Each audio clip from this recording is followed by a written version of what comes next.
Welcome back എല്ലാ പ്രേക്ഷകർക്കും ഒരിക്കൽ കൂടി ഒരു നല്ല രാവിലെയിലേക്ക് സ്വാഗതം. സജീവമായ വാർത്താ ദിനം നമ്മൾ തുടരുകയാണ്. അപ്പോൾ ആദ്യം നമുക്ക് ഈ മണിക്കൂറിലെ ഏറ്റവും പ്രധാനപ്പെട്ട വാർത്തകൾ നോക്കാം. നിലമ്പൂർ പ്രചാരണാവേശത്തിലേക്ക് മുഖ്യമന്ത്രി മലപ്പുറത്തെ ഇകഴ്ത്തി അഭിമുഖം നൽകിയെന്ന ആരോപണം വീണ്ടും സജീവമാക്കി UDF. ആശാസമരത്തെ അവഗണിച്ചെന്നും വികസനം മുരടിച്ചെന്നും UDF. 9 വർഷം കൊണ്ട് 2000 കോടിയുടെ വികസനം ഉണ്ടായെന്ന് തിരിച്ചടിച്ച് LDF. വന്യജീവി ശല്യത്തിൽ കേന്ദ്രത്തെ പഴിച്ചും ഇടതു പ്രചാരണം.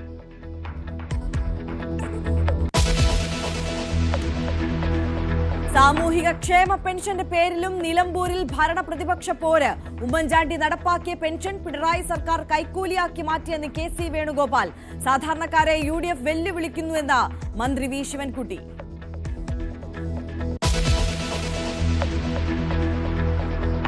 സിൽവർ ലൈനിന് പകരം ഇ ശ്രീധരന്റെ മനസ്സിലുള്ള സെമി സ്പീഡ് പദ്ധതിക്ക് കേരളം പച്ചക്കൊടി കാട്ടുമോ? ഇ ശ്രീധരനുമായി ബന്ധപ്പെട്ട് കേന്ദ്ര റെയിൽ മന്ത്രിയുടെ ഓഫീസ്. ആശയവിനിമയം അശ്വിനി വൈഷ്ണവ് പിണറായി വിജയൻ കൂടിക്കാഴ്ചയ്ക്ക് പിന്നാലെ കേന്ദ്രത്തിന്റെ പരിഗണനയിലും സെമി ഹൈസ്പീഡ് പദ്ധതിയെന്ന് സൂചന.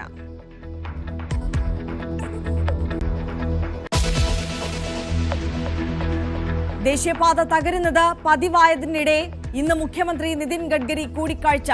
റോഡ് വികസനത്തിലെ തുടർ നടപടികളും ചർച്ച ചെയ്യും. കൂടിക്കാഴ്ചയ്ക്ക് മുഖ്യമന്ത്രിക്കൊപ്പം പൊതുമരാമത്ത് മന്ത്രി റിയാസും.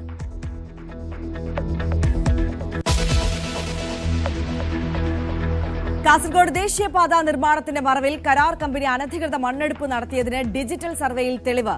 മണ്ണെടുക്കുന്നത് 2 ഏക്കർ 80 സെന്റിൽ 9 മീറ്റർ താഴ്ചയിലേക്ക് വെള്ളക്കെട്ടെന്നും ഞെട്ടിക്കുന്ന കണ്ടെത്തൽ.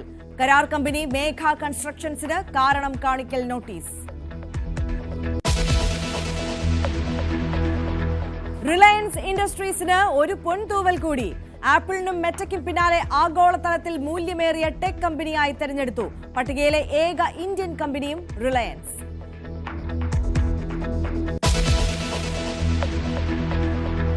ഓപ്പറേഷൻ സിന്ദൂറിലൂടെ ഇന്ത്യ തലങ്ങും വിലങ്ങും കനത്ത പ്രഹരം സൃഷ്ടിച്ചെന്ന് സമ്മതിച്ച് പാകിസ്ഥാൻ. 8 സ്ഥലങ്ങളിൽ വൻ നാശനഷ്ടം സംഭവിച്ചു. പാകിസ്ഥാന്റെ വെളിപ്പെടുത്തൽ സൈനിക രഹസ്യരേഖയിൽ.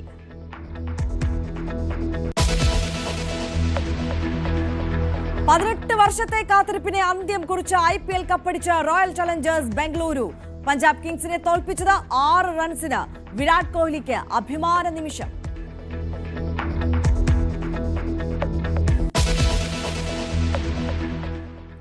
ഇപ്പോൾ നിലമ്പൂരിൽ ഇങ്ങനെ ആവേശം മുറുകുകയാണല്ലേ. നമുക്ക് ആദ്യം നിലമ്പൂരിലേക്ക് തന്നെ പോകാം. പോരാട്ടം കാണാം.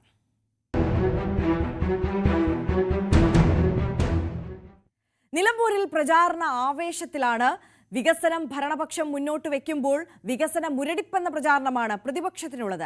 മലപ്പുറത്തെ ഇകഴ്ത്തി മുഖ്യമന്ത്രി ദ ഹിന്ദു പത്രത്തിന് നൽകിയ അഭിമുഖം വീണ്ടും വിവാദമാക്കുകയാണ് പ്രതിപക്ഷം.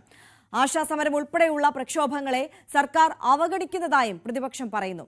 കവളപ്പാറ അടക്കം പ്രളയ ദുരന്ത മേഖലകളിലെ പുനരധിവാസവും പുനരുജ്ജീവനവും വിജയകരമായി നടപ്പാക്കിയെന്ന് ഇടതുമുന്നണി അവകാശപ്പെടുമ്പോൾ ദുരന്ത പുനരധിവാസത്തിലെ പ്രശ്നങ്ങൾ UDF ചൂണ്ടിക്കാട്ടുന്നു.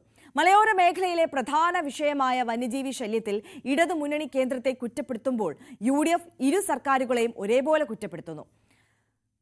CV അനുമോദും MS അനീഷ് കുമാറുമാണ് നിലമ്പൂരിൽ നിന്ന് നമുക്കൊപ്പം ചേരുന്നത്. ആദ്യം CV അനുമോദിലേക്ക് പോവുകയാണ്. അനുമോദ, വെരി ഗുഡ് മോർണിംഗ്. ഇപ്പോൾ നമ്മൾ സൂചിപ്പിച്ച ഒരുപാട് വിഷയങ്ങൾ നിലമ്പൂരിൽ ചർച്ചയാവുന്നുണ്ട്. കഴിഞ്ഞ ദിവസങ്ങളിലൊക്കെയും ഈ വാർത്തകളിൽ നിറഞ്ഞു നിൽക്കുന്നത് പലതരത്തിലുള്ള വിവാദങ്ങൾ, അൻവറുമായി ബന്ധപ്പെട്ട വിഷയങ്ങളാണെങ്കിലും അതിനപ്പുറം അവിടെ പ്രചാരണം ആവേശകരമായി ഇങ്ങനെ കൊഴുക്കുമ്പോൾ നിലമ്പൂരിലെ സാധാരണക്കാരെ ബാധിക്കുന്ന വിഷയങ്ങൾ ഇരുമുന്നണികളും വളരെ സജീവമായി ചർച്ച ചെയ്യുന്നുണ്ട് എന്നത് തന്നെയാണ് സാഹചര്യം, അല്ലേ?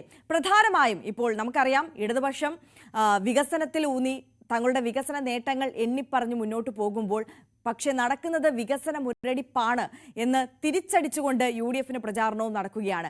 ഏതൊക്കെ വിഷയത്തിൽ ഊന്നിയാണ് പ്രധാനമായും ഈ ഘട്ടത്തിൽ തെരഞ്ഞെടുപ്പിന്റെ ഈ പ്രചാരണം മുന്നോട്ട് കൊണ്ടുപോകുന്നത് ഇരുമുന്നണികളും?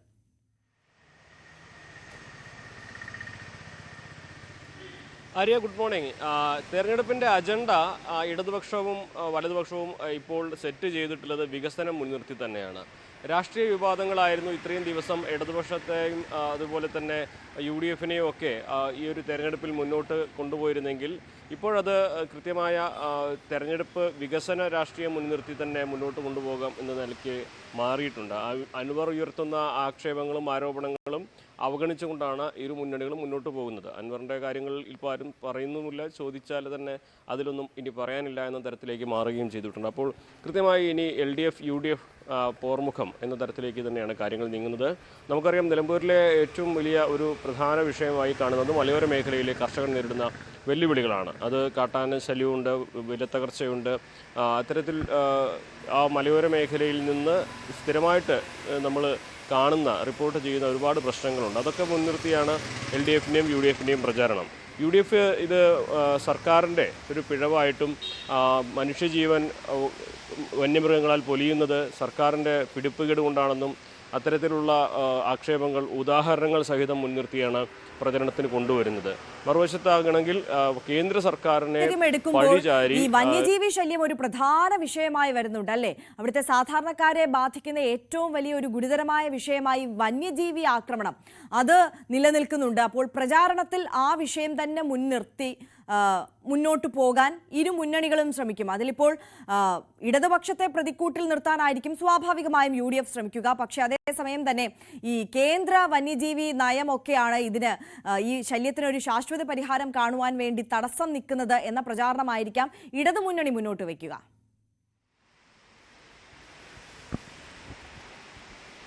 അതുതന്നെയാണ് ആര്യ. ഇന്നലെ M സ്വരാജിൻ്റെ ഒരു പ്രസംഗത്തിൽ അദ്ദേഹം പറഞ്ഞതുണ്ട്, മറ്റൊരു മുഖ്യമന്ത്രിയും പറയാത്ത ഈ വിഷയത്തിൽ അത്രയും ഗൗരവത്തിൽ ഉൾക്കൊണ്ട കാര്യങ്ങളാണ് മുഖ്യമന്ത്രി പങ്കുവച്ചിട്ടുള്ളത്. അതായത് മനുഷ്യജീവന് അപകടകരമാവുന്ന ജീവികളെ വേട്ടയാടാനുള്ള ഒരു ആലോചന അല്ലെങ്കിൽ അത്തരത്തിലൊരു നിയമത്തിന് വേണ്ടിയുള്ള ഒരുക്കങ്ങൾ നടത്തുന്നതിനെ കുറിച്ചാണ് അദ്ദേഹം പറയുന്നത്.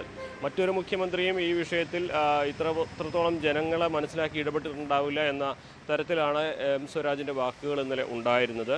അതായത് വന്യജീവി വിഷയത്തിൽ കേന്ദ്രത്തിൻ്റെ നിയമങ്ങളാണ് കേരളത്തിന് ഈ പ്രശ്നത്തിൽ പൂർണ്ണമായും ഇടപെടാൻ തടസ്സമാകുന്നത്. വന്യജീവി സംരക്ഷണം, മനുഷ്യൻ്റെ സംരക്ഷണമല്ല, വന്യജീവികളുടെ സംരക്ഷണമാണ് എപ്പോഴും പ്രധാനത്തിൽ അല്ലെങ്കിൽ പ്രയോറിറ്റിയിൽ വരുന്നത് എന്ന തരത്തിൽ അതിന് മാറ്റം വരണമെങ്കിൽ കേന്ദ്രത്തിൻ്റെ ഭാഗത്തു നിന്നും ഒരു തിരുത്തൽ വരണം, അത് ഇടപെടൽ വരണം. ആ തരത്തിൽ ആണ് ഇടതുപക്ഷം ഇവിടെ പ്രചരണം നടത്തുന്നത്. ഒപ്പം UDF ആകട്ടെ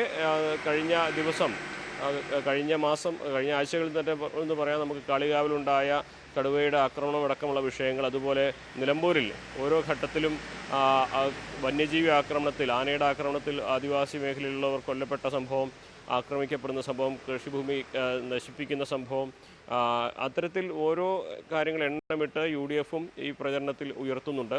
അപ്പോൾ വന്യജീവി വിഷയം മുഖ്യമായിട്ട് ഈ ഒരു തെരഞ്ഞെടുപ്പിൽ ചർച്ചയാകുന്നുണ്ട്. നമുക്കറിയാം, PV അൻവർ അത് മുൻനിർത്തി തന്നെയായിരുന്നു ഇടതുപക്ഷ സർക്കാരിനെതിരെയുള്ള യുദ്ധം തുടങ്ങിയത്. നിലമ്പൂരിലാണ് അദ്ദേഹം ആദ്യമായിട്ട് അന്ന് വനമന്ത്രിക്കെതിരെ പരസ്യമായിട്ട് വിമർശനം ഉന്നയിച്ചത്, വേദിയിൽ വെച്ച് വനംവകുപ്പിനെതിരെ അതിരൂക്ഷ വിമർശനങ്ങൾ ഉന്നയിച്ചത്. അപ്പോൾ ഈ ഒരു മേഖലയിലെ ജനങ്ങളെ സ്വാധീനിക്കാൻ കഴിയുന്ന വിഷയങ്ങൾ അതാണെന്ന് കൃത്യമായിട്ട് അറിയുന്നതുകൊണ്ടാണ് അൻവർ അന്നേ അതിന് അത്തരത്തിലുള്ള പ്രചരണം തുടങ്ങിയത്. ഇപ്പോൾ അൻവറിൻ്റെ പ്രചാരണവും അത് മുൻനിർത്തി തന്നെയായിരിക്കും ഉണ്ടാവുക. അതേസമയം മറ്റ് വിഷയങ്ങൾ, ഭരണത്തിൻ്റെ തുടർച്ച, മൂന്നാമതും പിണറായി സർക്കാർ അല്ലെങ്കിൽ മൂന്നാമത് ഇടതുപക്ഷ സർക്കാർ എന്ന ഒരു മുദ്രാവാക്യം മുൻനിർത്തി അതിനുള്ള ഒരുക്കങ്ങളും ഈ ഒരു സെമി ഫൈനലിലാണ് ഈ ഒരു ഉപതെരഞ്ഞെടുപ്പ് എന്ന തരത്തിൽ ഇടതുപക്ഷം തുടങ്ങി വെച്ചിട്ടുണ്ട്. സ്വരാജ് അതേപോലെ തന്നെ ഇടതുപക്ഷത്തിൻ്റെ മറ്റ് നേതാക്കളൊക്കെ കേവലം 6 മാസത്തേക്കായിട്ടുള്ള തിരഞ്ഞെടുപ്പല്ല, വരാൻ പോകുന്ന നിയമസഭാ തെരഞ്ഞെടുപ്പിൻ്റെ ഒരു സെമി ഫൈനൽ പോലെയുള്ള തെരഞ്ഞെടുപ്പാണിത്. ഭരണ തുടർച്ചയുണ്ടെങ്കിൽ വികസന തുടർച്ചയുണ്ടാകൂ എന്ന മുദ്രാവാക്യം. അതെ, ആ ഒരു മുദ്രാവാക്യമാണ് പ്രധാനമായും ഇടതുപക്ഷം ഈ പ്രചാരണത്തിൽ ഉയർത്തി കാണിക്കുന്നത്. അൻമോദ, അങ്ങനെയെങ്കിൽ പറയുന്നത് 2000 കോടിയിലധികം രൂപയുടെ വികസനം മണ്ഡലത്തിൽ നടത്താൻ സാധിച്ചിട്ടുണ്ട് എന്നുള്ളതാണ്. പക്ഷേ അപ്പോൾ ആ ഒരു വികസനത്തിന് ക്രെഡിറ്റ് എടുക്കുമ്പോൾ അവിടെ അൻവറിന്റെ സ്ഥാനം അത് എവിടെ കൊണ്ട് നിർത്തി, ആ വിഷയത്തെ എങ്ങനെ കൈകാര്യം ചെയ്യും ഇടതുപക്ഷം എന്നുള്ളതും കൗതുകമുള്ള ഒരു കാര്യം തന്നെ ആയിരിക്കും. പക്ഷേ ഈ വികസന നേട്ടങ്ങൾ എന്നിൽ പറയുമ്പോൾ എടുത്തു കാണാൻ പറ്റുന്ന അല്ലെങ്കിൽ സാധാരണക്കാർക്ക് തൊട്ടറിയാൻ പറ്റുന്ന, കണ്ടറിയാൻ പറ്റുന്ന, അനുഭവിച്ചറിയാൻ പറ്റുന്ന വികസനങ്ങൾ അവിടെ നടപ്പായിട്ടുണ്ടോ എന്നുള്ളതും ഈ തെരഞ്ഞെടുപ്പ് പ്രചാരണ സമയത്ത് കണക്കുകൾ എണ്ണി ജനങ്ങളും ഉറ്റുനോക്കുന്ന ഒരു സാഹചര്യമായിരിക്കുമല്ലോ. അവിടുത്തെ സാധാരണക്കാരായ ജനങ്ങൾ ഈ വികസനത്തെ പറ്റി, ഈ കാലയളവിൽ നടന്നിട്ടുള്ള വികസനത്തിനെ പറ്റി ഏത് തരത്തിലാണ് അഭിപ്രായം പങ്കുവെക്കുന്നത്? ഇടതുപക്ഷം ഏതൊക്കെ മേഖലകളിൽ നടന്ന വികസനം അതാണ് എടുത്തു കാണിക്കുന്നത്?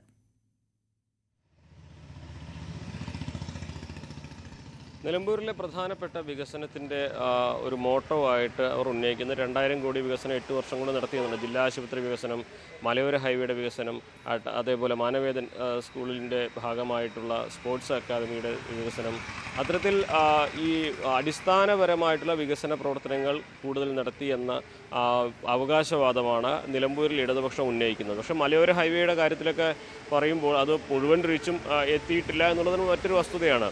ഇടയ്ക്കിടയ്ക്ക് അത് കൂട്ടിച്ചേർക്കാൻ കഴിയാത്ത രീതിയിൽ ഈ മലയോര ഹൈവേ മുറിഞ്ഞു പോകുന്നുണ്ട്. പലയിടങ്ങളിലും ഭൂമി ഏറ്റെടുക്കാൻ കഴിയാത്ത വിഷയങ്ങളുമുണ്ട്. അതുപോലെ തന്നെ വനമേഖലയിലൂടെ ഹൈവേ നിർമ്മിക്കാൻ കഴിയാത്തതിൻ്റെ ഒരു പ്രതിസന്ധി ഇപ്പോഴും നിലനിൽക്കുന്നുണ്ട്. അതുപോലെ ഈ ഒരു നിലമ്പൂരിൻ്റെ വികസനത്തിൻ്റെ കാര്യത്തിൽ നമ്മൾ ചർച്ച ചെയ്യുമ്പോൾ ഏറ്റവും അധികം നമ്മൾ പറയുന്ന ഒന്നാണ് നിലമ്പൂരിലെ ബൈപ്പാസ്. 93 മുതൽ ആ ബൈപ്പാസിൻ്റെ നിർമ്മാണത്തെക്കുറിച്ച് നടപടികൾ ആരംഭിച്ചതാണ്. പക്ഷേ 2025 ഇപ്പോഴും അതവിടെ എത്തിയിട്ടില്ല. നമ്മൾ തന്നെ എത്രയോ തവണ ആ വാർത്ത റിപ്പോർട്ട് ചെയ്തതാണ്. ഏറ്റവും അവസാനം 227 കോടി രൂപ അതിനനുവദിച്ചു എന്ന് തെരഞ്ഞെടുപ്പ് തൊട്ട് മുമ്പ് സർക്കാർ പറഞ്ഞപ്പോഴും ജനങ്ങളുടെ പ്രതികരണം നമ്മൾ കണ്ടതാണ്. അപ്പോൾ അത്തരത്തിൽ വികസനത്തിൻ്റെ അവകാശവാദം ഇടതുപക്ഷം ഉന്നയിക്കുമ്പോൾ അതിൽ പൊള്ളയാണെന്ന തരത്തിലുള്ള പ്രചരണം UDF അഴിച്ചുവിടുന്നുണ്ട്. ഓരോ ഘട്ടത്തിലും അൻവറിൻ്റെ അവകാശവാദങ്ങളും ഇടതുപക്ഷ സർക്കാരിനെതിരായിട്ടുള്ള ഒരു നീക്കമായിട്ട് തന്നെ UDF അവകാശപ്പെടാൻ കഴിയുന്ന ഒരു സാഹചര്യം UDFിനുണ്ടായിരുന്നു. പക്ഷേ UDF അത് ക്ലെയിം ചെയ്യാതെ ഇപ്പോൾ നേരിട്ടുള്ള അക്രമം നടത്തുകയാണ്. അതായത് നേരിട്ടുള്ള ഇടതുപക്ഷത്തിനെതിരായ അക്രമം അഴിച്ചുവിടുകയാണ്, വാക്കാലിലുള്ള അക്രമം. അപ്പോൾ അത്തരത്തിൽ വികസനം മുൻനിർത്തി ഇടതുപക്ഷവും വലതുപക്ഷവും ഇവിടെ പ്രചരണം കൊഴുപ്പിക്കുമ്പോൾ PV അൻവർ എങ്ങനെ ഈ ഒരു വിഷയങ്ങളിൽ ഏതൊരു തരത്തിൽ നിലപാടെടുക്കുന്നുള്ളതാണ്. കാരണം 8 വർഷം കൊണ്ട് ഇത്രയും ചെയ്തു എന്ന് പറയുമ്പോൾ അൻവറിൻ്റെതായ പരിശ്രമം കൊണ്ടുണ്ടായ വികസനമാണെന്ന് അവകാശപ്പെടാം. പക്ഷേ ഇടതുപക്ഷത്തിന് അത് എല്ലാ മണ്ഡലത്തിലും ഇടതുപക്ഷം കൊണ്ടുവരുന്ന വികസനങ്ങളിൽ അത് നിലമ്പൂരിലും എത്തിച്ചു എന്ന് ഇടതുപക്ഷത്തിനും അവകാശപ്പെടാം. എന്തുതന്നെയാണെങ്കിലും ഇത് രണ്ടും ഈ രണ്ടുപേരെയും വികസനത്തിൻ്റെ കാര്യത്തിലുള്ള നിലപാടുകളെ ചോദ്യം ചെയ്തുകൊണ്ടായിരിക്കും UDFിൻ്റെ പ്രചരണം ഇപ്പോഴും നടക്കുന്നത്. എന്താണെങ്കിലും രാഷ്ട്രീയ വിഷയങ്ങളിൽ, അതായത് ആരോപണങ്ങൾക്കും പ്രത്യാരോപണങ്ങൾക്കും മറുപടി പറയുക എന്ന തരത്തിലേക്ക് പോകാതെ കൃത്യമായ അജണ്ട സെറ്റ് ചെയ്തുകൊണ്ട് വികസന കാര്യങ്ങളിലാവട്ടെ, വന്യജീവി ആക്രമണത്തിൻ്റെ വിഷയത്തിലാകട്ടെ, അതുപോലെ തന്നെ ഇപ്പോൾ നടന്നുകൊണ്ടിരിക്കുന്ന ആശാസമരത്തിലും അത്തരത്തിലുള്ള പ്രക്ഷോഭങ്ങളിലുമൊക്കെ ആകട്ടെ, അതിൽ ശ്രദ്ധ കേന്ദ്രീകരിച്ചുകൊണ്ടാണ് ഇടതു വലതു മുന്നണികളുടെ പ്രചാരണം. ഇത്തരം വിഷയങ്ങളിൽ ശ്രദ്ധ കേന്ദ്രീകരിക്കുമ്പോൾ പോലും UDF ഇപ്പോഴും പ്രചാരണ ആയുധമാക്കി മാറ്റുന്നത് മുഖ്യമന്ത്രി നാളുകൾക്ക് മുമ്പ് നടത്തിയ ഒരു പരാമർശമാണ്. അതിനെ വീണ്ടും സജീവമാക്കി മണ്ഡലത്തിൽ നിലനിർത്താൻ, മലപ്പുറത്തിനെതിരായ പരാമർശം എന്നുള്ള നിലയിൽ സജീവമാക്കി നിർത്താൻ UDF ഈ സമയത്തും ശ്രമിക്കുന്നുണ്ടോ? തീർച്ചയായും UDFിൻ്റെ ഒരു പ്രധാന അജണ്ട തന്നെ KC വേണുഗോപാൽ കൺവെൻഷൻ ഉദ്ഘാടനം ചെയ്തുകൊണ്ട് നടത്തിയ പരാമർശമാണ്. മാസങ്ങൾക്ക് മുമ്പ് ഹിന്ദു പത്രത്തിൽ വന്ന ലേഖനം, അത് മലപ്പുറം ഈ ഒരു ഹവാലയുടെയും കള്ളക്കടത്ത് സ്വർണത്തിൻ്റെയും ഒക്കെ ഒരു പ്രധാന ഹബ്ബായി മാറുന്നു എന്ന തരത്തിൽ വ്യാഖ്യാനിക്കാൻ കഴിയുന്ന പരാമർശങ്ങളുള്ള ഒരു അഭിമുഖം. ആ അഭിമുഖത്തിൻ്റെ വിവാദങ്ങൾ നമുക്ക് ഓർമ്മയുണ്ട്. അത് കൃത്യമായിട്ട് പിന്നീട് ഹിന്ദു തിരുത്തി നൽകി, മുഖ്യമന്ത്രി അതിൽ കാര്യങ്ങൾ നൽകി. അത്തരത്തിൽ ഒരു സംഭവം ഉണ്ടായിട്ടും, അല്ലെങ്കിൽ അത്തരത്തിലുള്ള വിശദീകരണങ്ങളൊക്കെ മാസങ്ങൾക്ക് മുമ്പേ ഉണ്ടായിട്ടും ഇപ്പോൾ അത് വീണ്ടും UDF ഉയർത്തിക്കൊണ്ടുവരികയാണ്. മലപ്പുറത്തിനെ ഇടതുപക്ഷം അധിക്ഷേപിക്കുന്ന, മലപ്പുറംകാരെ അധിക്ഷേപിക്കുന്ന തരത്തിലാണ് ഇടതുപക്ഷങ്ങളുടെ നിലപാട്. അത്തരത്തിൽ ഒരു പ്രാദേശിക വികാരം കൂടുതൽ ഉയർത്തിക്കൊണ്ടുവന്ന് അത്തരത്തിലുള്ള പ്രചരണങ്ങൾ കുറെ കൂടി അഴിച്ചുവിടുകയാണ് ഇപ്പോൾ UDFിൻ്റെ ഭാഗത്തുനിന്നുള്ള നീക്കം. ഇന്നലെ രമേശ് ചെന്നിത്തലയാവട്ടെ, KPCC അധ്യക്ഷൻ സണ്ണി ജോസഫ് ആവട്ടെ, രണ്ടുപേരും ഈ ഒരു വിഷയത്തിൽ ഊന്നിക്കൊണ്ടായിരുന്നു അവരുടെ വാർത്താ സമ്മേളനം നടത്തിയതെന്നും പ്രധാനപ്പെട്ടൊരു കാര്യമാണ്. ഇന്നിപ്പോൾ ഈ ഒരു പ്രചരണത്തിലെ പല വേദികളിലും ഇതുതന്നെയായിരിക്കും മുഖ്യ വിഷയമായിട്ടും UDF ഇടതുപക്ഷത്തിനെതിരെ ഉയർത്തിക്കൊണ്ടുവരിക. അത്തരത്തിൽ ഓരോ വിഷയങ്ങൾ അത് അജണ്ടയായി, തെരഞ്ഞെടുപ്പ് അജണ്ടയായിട്ട് ഇടതുപക്ഷവും വലതുപക്ഷവും ഉയർത്തിക്കൊണ്ടുവരാൻ തുടങ്ങിയിട്ടുണ്ട്. അത് രാഷ്ട്രീയ വിവാദങ്ങൾക്കപ്പുറത്ത് നിലമ്പൂരിലെ തെരഞ്ഞെടുപ്പ് ചൂടുപിടിക്കുന്നു എന്നതിൻ്റെ കൃത്യമായ തെളിവ് തന്നെയാണ്. അനുമോദം, ഒരു കാര്യം കൂടി നമുക്കറിയാം, ഇപ്പോൾ ഇടത് വലത് മുന്നണികളുടെ പ്രചാരണം ശക്തമായി മുന്നോട്ട് പോകുമ്പോഴും ഈ പ്രചാരണത്തിൽ അതീവ സജീവമാകാൻ PV അൻവർ ഒന്ന് മടിക്കുന്നുണ്ടോ ഈ ഘട്ടത്തിൽ പോലും എന്നുള്ള സംശയം നിലനിൽക്കുന്നുണ്ടല്ലോ. PV അൻവറിന്റെ നീക്കങ്ങൾ വളരെ കൗതുകത്തോടുകൂടി തന്നെയാണ് രാഷ്ട്രീയ കേരളം ഓരോ ദിവസവും നോക്കിക്കാണുന്നത്. ഇന്നും അദ്ദേഹം വാർത്താ സമ്മേളനം വിളിച്ചിട്ടുണ്ട്. പ്രചാരണ പരിപാടിയിലടക്കം അദ്ദേഹം എത്രത്തോളം സജീവമാണ്, എങ്ങനെയാണ് അദ്ദേഹത്തിന്റെ തെരഞ്ഞെടുപ്പുമായി ബന്ധപ്പെട്ടിട്ടുള്ള പരിപാടികളൊക്കെ മുന്നോട്ട് പോകുന്നത്?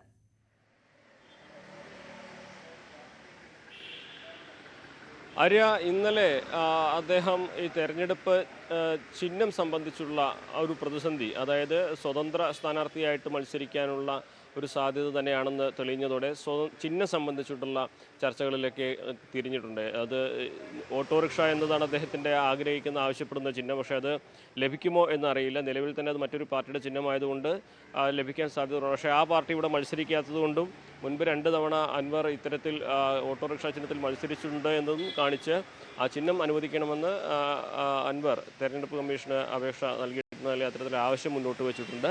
അതിലെന്താകുമെന്നുള്ളത് കണ്ടറിയണം. പ്രചാരണത്തിൽ ഏറ്റവും പ്രധാനപ്പെട്ട ഒന്ന് തന്നെയാണ് ചിഹ്നം. പ്രത്യേകിച്ച് PV അൻവറിനെ പോലെ 2 തവണ നിലമ്പൂർ മണ്ഡലത്തിൽ ഇതേ ചിഹ്നത്തിൽ വിജയിച്ചു വന്ന ഒരാൾ വീണ്ടും ആ ചിഹ്നത്തിൽ മത്സരിക്കുമ്പോൾ അത് വോട്ടർമാരെ സ്വാധീനിക്കുന്ന ഒന്ന് തന്നെയാകുമെന്ന കാര്യത്തിൽ സംശയം വേണ്ട.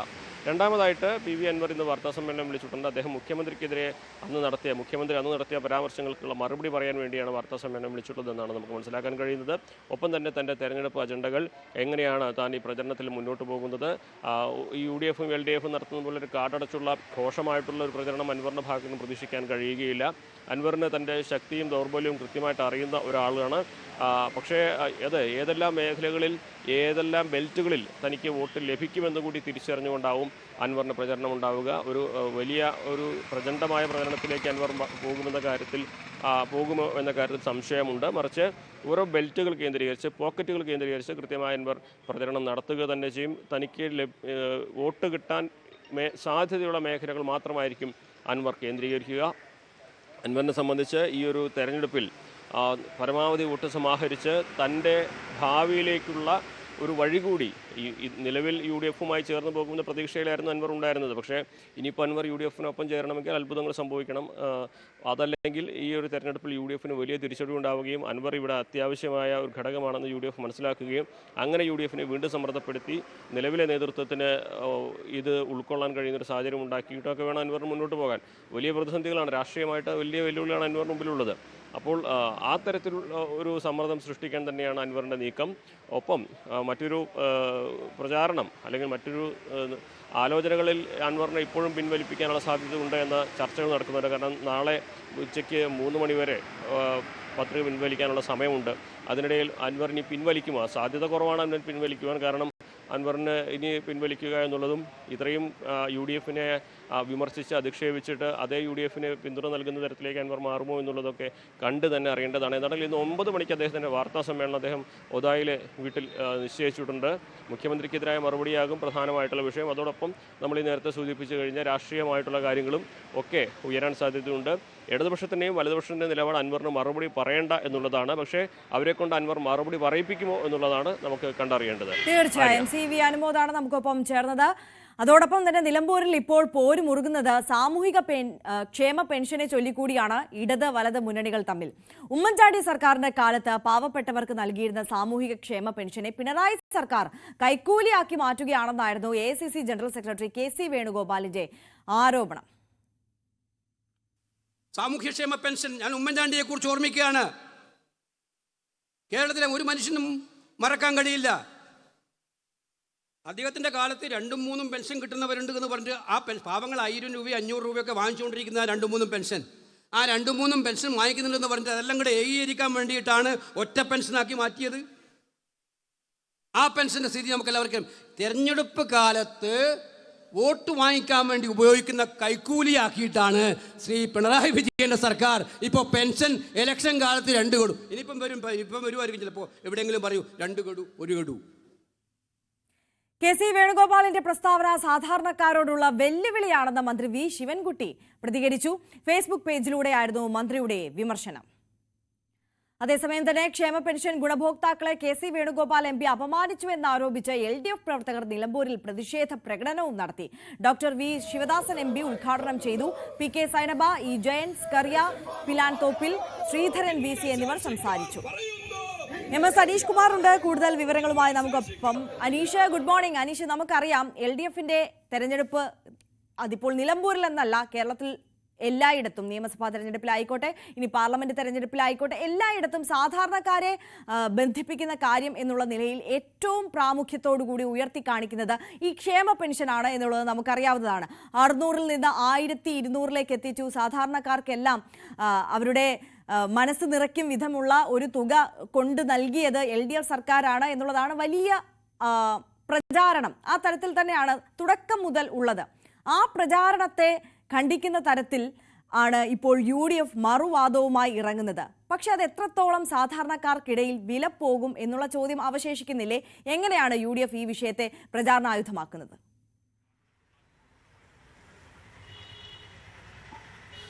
ഇതൊരു തെരഞ്ഞെടുപ്പ് പ്രചാരണ വിഷയം എന്ന രീതിയിൽ തന്നെ LDF ഏറ്റെടുത്തിരിക്കുന്നു. കാരണം നമുക്കറിയാം, മുഖ്യമന്ത്രി മലപ്പുറത്തിനെ ചതിച്ചു അല്ലെങ്കിൽ അത്തരത്തിലുള്ള പരാമർശങ്ങളുമായി KC വേണുഗോപാലാണ് ഒരു പ്രത്യേക ഫോക്കസ് തെരഞ്ഞെടുപ്പ് വിഷയത്തിലേക്ക് നൽകിയത്. അതുകൊണ്ട് തന്നെ KC വേണുഗോപാലിനെ തിരിച്ചടിക്കാൻ കിട്ടുന്ന ആയുധം LDF ഉപയോഗിക്കുന്നു എന്ന് തന്നെ നമുക്ക് പറയേണ്ടി വരും. മുൻപ് നടന്ന പല തെരഞ്ഞെടുപ്പുകളിലും ഈ കഴിഞ്ഞ നിയമസഭാ തെരഞ്ഞെടുപ്പിലടക്കം പ്രധാന ആയുധമായി LDF ഉപയോഗിച്ചത് ഈ സാധാരണക്കാർക്ക് നൽകുന്ന, വയോധികരായ ആളുകൾക്ക് നൽകുന്ന പെൻഷനെ കുറിച്ചായിരുന്നു. പെൻഷൻ തുക ഈ UDF കാലത്ത് മാസങ്ങളോളം 6 മാസത്തിലധികമായി കുടിശ്ശികയായിരുന്നു. പിന്നീട് അത് ഇരട്ടിയിലധികമാക്കി LDF സർക്കാർ വർദ്ധിപ്പിച്ചു എന്നതാണ് പ്രധാന പ്രചാരണ വിഷയമായി പലയിടത്തും പറയുന്നത്. ഒപ്പം പെൻഷൻ തുക 2000-ലേക്കും മറ്റുമൊക്കെ ഉയർത്തണമെന്നാണ് സർക്കാരിൻ്റെ ആത്മാർത്ഥമായ ആഗ്രഹം. ഒരുപക്ഷെ സാമ്പത്തിക സ്ഥിതി മെച്ചപ്പെട്ടാൽ വരും സമയങ്ങളിൽ ഇത് 2000-ആക്കി ഉയർത്താനുള്ള ആലോചനകൾ പോലും ഉണ്ട് എന്ന് സർക്കാർ പലയിടത്തും പറയുന്നു. അല്ലെങ്കിൽ LDF നേതാക്കൾ പ്രചാരണ രംഗത്ത് ഊന്നിപ്പറയുന്ന ഒരു കാര്യവുമാണ്. ഇത്തരം ഒരു കാര്യത്തെയാണ് കൈക്കൂലിയാക്കി മാറ്റി, അതായത് കൈക്കൂലി എന്ന പേരിൽ KC വേണുഗോപാൽ MP ആക്ഷേപിക്കുന്നു എന്ന പ്രചാരണം, അല്ലെങ്കിൽ അതൊരു തെരഞ്ഞെടുപ്പ് വിഷയമാക്കി LDF മാറ്റുന്നത്. ഇന്നലെ തന്നെ ഈ പ്രസ്താവനയുടെ പിന്നാലെ ഇന്നലെ വൈകുന്നേരം നിലമ്പൂർ പട്ടണത്തിൽ LDF പ്രവർത്തകരുടെ പ്രകടനം നടന്നിരുന്നു. ഒപ്പം മന്ത്രിമാർ KN ബാലഗോപാലും ഒപ്പം V ശിവൻകുട്ടി അടക്കമുള്ള ആളുകൾ ഈ പ്രതികരണത്തിനെതിരെ രംഗത്ത് വരികയും ചെയ്തു. സാധാരണക്കാരെ അവഹേളിക്കുന്ന നിലപാടാണ് KC വേണുഗോപാലിൻ്റെ ഭാഗത്തുനിന്നും ഉണ്ടാവുന്നത് എന്ന പ്രസ്താവനകൾ നടത്തുകയും ചെയ്തു. എന്തായാലും CPM കേന്ദ്ര കമ്മിറ്റി യോഗമടക്കം നടക്കുന്നതുകൊണ്ട് പ്രധാന നേതാക്കളൊക്കെ ഡൽഹിയിലാണ്. അവർ മടങ്ങിയെത്തുക ഇനി 7-ാം തീയതി മുതലാണ് കൂടുതൽ മുതിർന്ന നേതാക്കൾ സ്ഥലത്തേക്ക് എത്തിയുള്ള പ്രചാരണം ആരംഭിക്കുക. മുഖ്യമന്ത്രി അടക്കം ഈ മണ്ഡലത്തിൽ ക്യാമ്പ് ചെയ്തു ഓരോ പഞ്ചായത്തുകളിലും തെരഞ്ഞെടുപ്പ് യോഗങ്ങളിൽ പ്രസംഗിച്ചുകൊണ്ട് പ്രചാരണം ഊർജിതമാക്കും. എന്തായാലും നേതാക്കളില്ലാത്തതിനാൽ തന്നെ പലയിടങ്ങളിൽ നിന്നായി ഒരുപക്ഷെ അവരുടെ പ്രതികരണം എത്തിയേക്കാം. അവരുടെ ഒരു ഫോക്കസ് ഈ സാധാരണക്കാരെ അധിക്ഷേപിക്കുന്ന രീതിയിലാണ് കോൺഗ്രസ് പ്രവർത്തിക്കുന്നത്, അല്ലെങ്കിൽ UDF നേതാക്കളുടെ പ്രസംഗങ്ങൾ അങ്ങനെയാണ് എന്ന തരത്തിലേക്കൊക്കെ മാറ്റാൻ തന്നെയാണ് ദിവസങ്ങളിൽ പ്രമുഖരായിട്ടുള്ള നേതാക്കന്മാർ മണ്ഡലത്തിലേക്ക് എത്തുമ്പോഴും ഈ വിഷയത്തിൽ ഊന്നി തന്നെയുള്ള പ്രതികരണങ്ങൾ കൂടുതലായി നമുക്ക് പ്രതീക്ഷിക്കേണ്ടിയിരിക്കുന്നു, അല്ലേ അനീഷ്? അതായത് KCയുടെ വാക്കുകൾ ഇഴകീറി മുറിച്ചുകൊണ്ട് അത് എടുത്തു കാണിച്ചുകൊണ്ടാണ് വിമർശനങ്ങൾ LDF ക്യാമ്പിൽ നിന്ന് ഇപ്പോൾ ഉയർന്നുകൊണ്ട് വരുന്നത്. അതിൽ സാധാരണക്കാരെ അപമാനിക്കുന്നു എന്നുള്ള വലിയ ആരോപണമാണ് LDF ഉയർത്തുകയും ചെയ്യുന്നത്. അപ്പോൾ വരും ദിവസങ്ങളിലും ഈ പെൻഷൻ വിഷയത്തിൽ തന്നെ ഊന്നിക്കൊണ്ട് വലിയ രീതിയിലുള്ള പ്രചാരണം LDF ക്യാമ്പിൽ നിന്നുണ്ടാകുമെന്നും പ്രതീക്ഷിക്കാം. ഒരുപക്ഷെ KCയുടെ വാക്കുകൾ അത്തരത്തിൽ പ്രചാരണ ആയുധമാക്കാൻ ഇട്ടുകൊടുത്തു എന്നുള്ള നിലയിലേക്ക് കാര്യങ്ങൾ എത്തി നിൽക്കുന്നു എന്നും അനുമാനിക്കേണ്ടിയിരിക്കുന്നു.